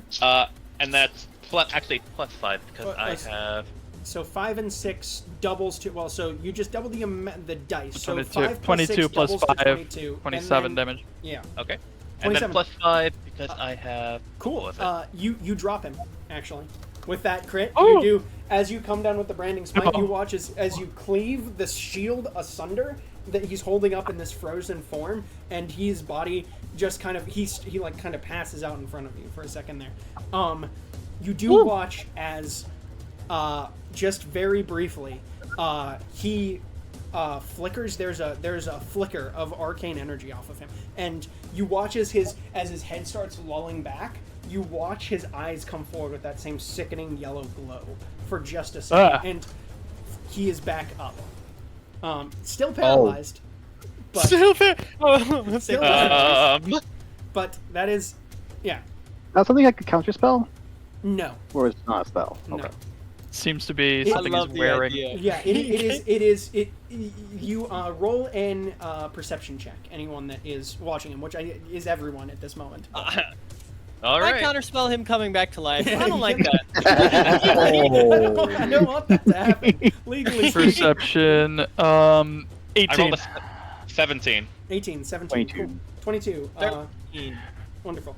I'm just holding him. Yeah, so anyone with above a 15, you do notice as there's kind of Jean-Jacques does not notice this. You watch as this amulet around there's an amulet around his neck that kind of glitters briefly and like pulses. Oh, I wrote that as a 1. Oh, is it an 11? Bad. No, it was an 18. It was an 18. I see. My finger missed the 8. I'm like, what is this on? I saw the 1 and I went, oh, he's the only one that didn't notice this. No, I just flicked the keys and I guess the 8 didn't come through. Yeah. Okay. Yeah. So, Hector. So that's the end of Requiel's turn, right? Yep. Cool. Then on Hector, on his turn, nobody's been hit yet. And he looks at the guy, and Frank, and Hector probably wouldn't, in a Manny-centric, Jean-Jacques-centric story, go back and, fuck with the thing for Manny. So he just kind of looks over at you, and he goes, "Be my guest." And Jean-Jacques, you watch as he comes back to neutral here. It is your action, top of the queue. Bahan on his turn, bottom of the queue, is going to attempt to break that wisdom saving throw. 14 doesn't beat it. Do you want to know? No. Do you want to know my DC? Yeah, what's the DC? It's a 16. Yeah, no. He's... the 14, he does not beat it. Yeah. He also makes another con save. Oh, here. This motherfucker can't catch a break. Okay, that is a 19 on the con save. God damn it. Okay, that's fine. He failed the arguably more important one. Yeah. Okay, so so he does not. He is still paralyzed. Jean-Jacques, your turn here. You, as you begin looking at him, you do notice that arcane, that the amulet does not appear to be shimmering with that same energy anymore.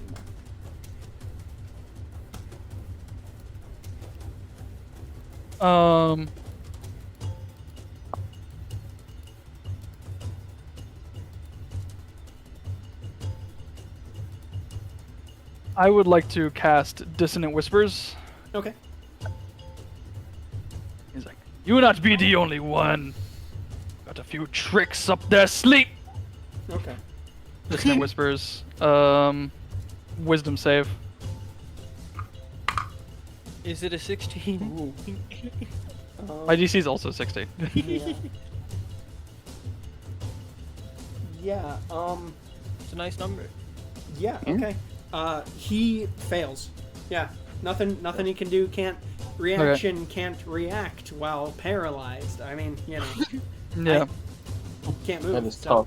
certainly can't You cast can talk. counterspell on that either.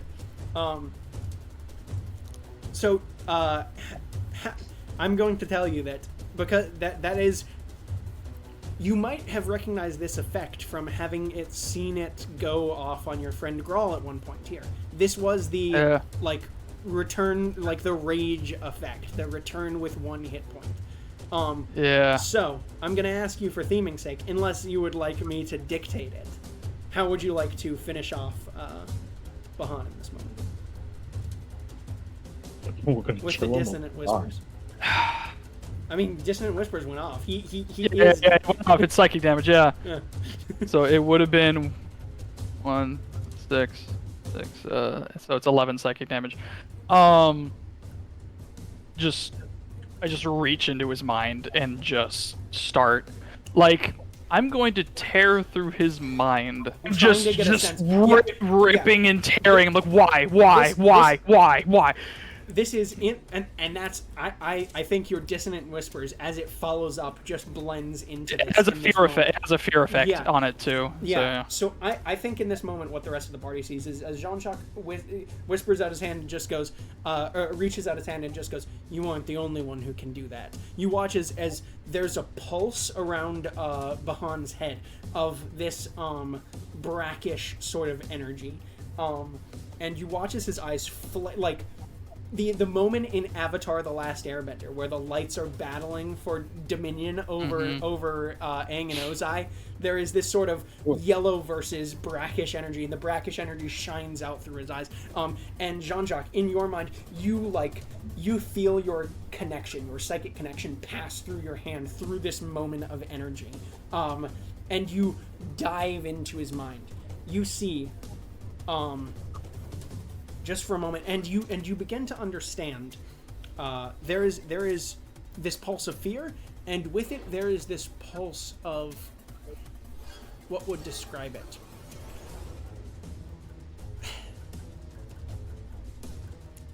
There is a level of conviction here, to some degree, that you weren't really certain of. He still has that nervous energy. You can feel this nervous energy about him, but it's propping up this belief in him that doesn't seem to be...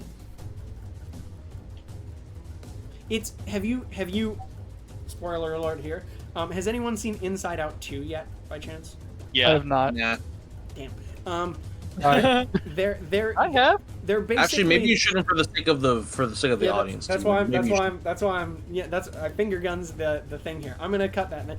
Well, I mean, regardless, I won't spoil it. But there is this concept within him. It seems to be this sort of warped internal self actualization here. Yeah, some sort of belief that He has like a warped sense of reality in himself. And you begin to like kind of like the seedling of psychosis. Yeah, you look at it a little bit, and there is this. You kind of hear this echo just within him of this like. So you ask the why, and you do feel a tinge of guilt, right? Immediately overwhelmed by this sense of like. This world is bigger than we have thought. This world is so much larger. And there is this, and you begin to see, you feel in this moment that there is your reckoning with him. This, you guys, best friends, brothers, wanted to sail the sea, wanted to take a ship and go far, far from this place and see more and be more. And you spot in this moment the psychology of a man who believes that there is nothing more that is worth than what he is propping up in this moment. You see that there is a conviction in the, not in the system so much, but there is this degree of like, you haven't seen what they can do. You haven't seen what they're worth. You haven't seen what we're not. I'd like to, since he's probably dying in this moment, I would like, if I may, to cast Encode Thoughts and take whatever bit of Bahan you will give me. Ooh, give me a moment.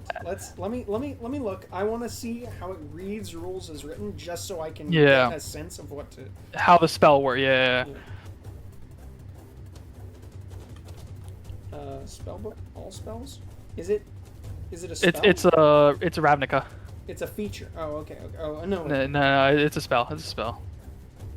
Encode Thoughts 5e. Yeah, we're about to finish up here in just a moment. So let's let's see. From your mind, allow it to go on a different. Yes. Okay. I will allow. It was casted with Detect Thoughts. Yeah, I'll allow you because I'm in there. Yeah, I'll allow you to do this with a vibe. Basically, as you like reach out in this moment, the two of you, we're playing in like a psychic sort of landscape here. As you reach out and your mind connects to his, you actually watch this long, thin tendril of this yellowish energy begin to float through the air towards you. And you kind of accept it into your hand there. This was not a man who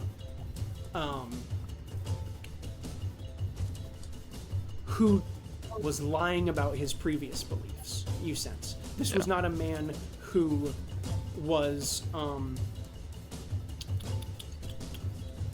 he wasn't lying, something happened. Something has changed, and it was enough that he believed that it was worth whatever new faith he has put himself in. It is enough that he was willing to betray his lifelong brother, his lifelong friend, to torment, to torture, to potentially death. For whatever cause, For whatever cause he believes he has found himself. And we are going to end combat there. You guys hear briefly in your head, coincidentally, at the moment that combat ends, might be. Oh, hold on, I've disconnected. 1 moment.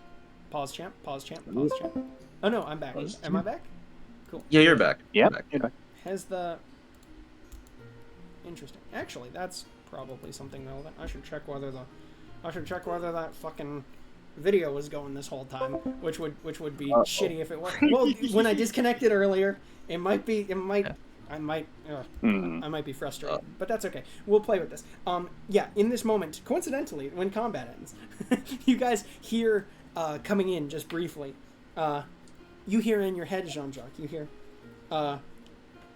you hear the voice of your friend Brioni. You hear her go, Jean-Jacques, Joey's been arrested.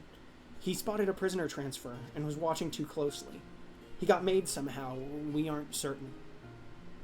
Should you go or I?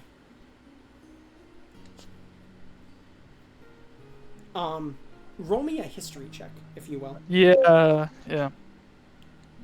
Because the prisoner's transfer is how we ended up getting separated, and I ended up with only Bahan in the first place. Mm-hmm.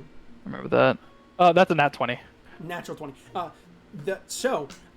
You notice as she says, we aren't certain, you kind of think back to just your last, week of travel, and you go, I wonder who I've... Hey, Frank.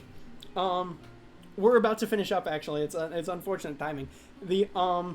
Just basically, you think back to your last week here of what's been going on, and you think, who could I have let slip a little bit too much to about the fact that Joey was undercover? The mayor. Yeah, the mayor. Yeah, I had a feeling. Just a little bit too much. So with the natural 20 history. So you get that. That is a sending spell that you receive in your mind here. And immediately after it, Uprush, you hear in your head, Thrice mark here. Be succinct. Reinforcements marshalling. Depose despots before, during, or after war. This will affect first vanguard strategy.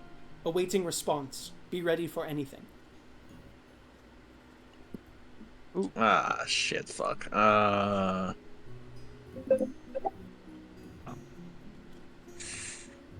Ooh, we're in trouble, huh? Can you repeat that for me? I don't think I fully understood what he said. He said, thrice mark here. Be succinct. Reinforcements marshalling. Depose despots before, during, or after war. This will affect first vanguard strategy. Awaiting response. Be ready for anything. Okay.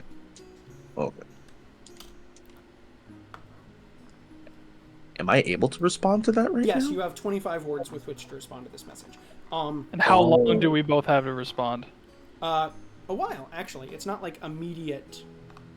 So okay. You guys both receive this I information. would like to hold on to that response trigger. Yes. If I may. Yes. Okay. Also, real quickly. Yes. I'm going to be dropping the Sickening Radiance. Okay. So the green light and the exhaustion that came with it disperses. Okay. Oh, the exhaustion goes with it. Oh, yeah, cool. So, Recriel, you no longer feel as tired running into this, thank God. Into this faction. Yeah. The paralyzation and the fact that he was last in combat. No time to call any of the guards that that were around. He couldn't get a single person to help, and that sucks for him, man. Yeah, but the reason why I wasn't trying to go with the loud spells. Yeah, D&D, man. Okay, so yeah, you hold on to that trigger. Uprush. Are you responding immediately, or are you discussing with the group before you respond? That's the thing we have to discuss for sure, because I don't know. Okay. He's asking if we should send help before or after. Before, during, or after we start the incursion? He says depose despot before, during, or after war. Right? This will affect the first vanguard strategy. So basically, you gain the sense that depending on how quickly you, are you trying to weaken the despot's war efforts? Are you trying to catch her while she's out in the field, potentially, but then she has a chance of escaping? Or are you going to let there be losses on your army's side before attempting to depose her? Okay. Definitely up for discussion, because I don't think... Upper should say before. He doesn't want people dying. Yeah, for no ideally. reason, like innocents especially. Mm-hmm. But, so this is that for, requires... Yeah. So we can leave that for party discussion here. With that, because hard out at 8. That's the end. That's the end of session there. Thank you all for stopping by. Appreciate you tuning in for this short combat. This will be tacked on to the end of last week's video. Or I guess last week's session will be this week's video. Anyway, point being, recordings. Okay, cool. Bye-bye.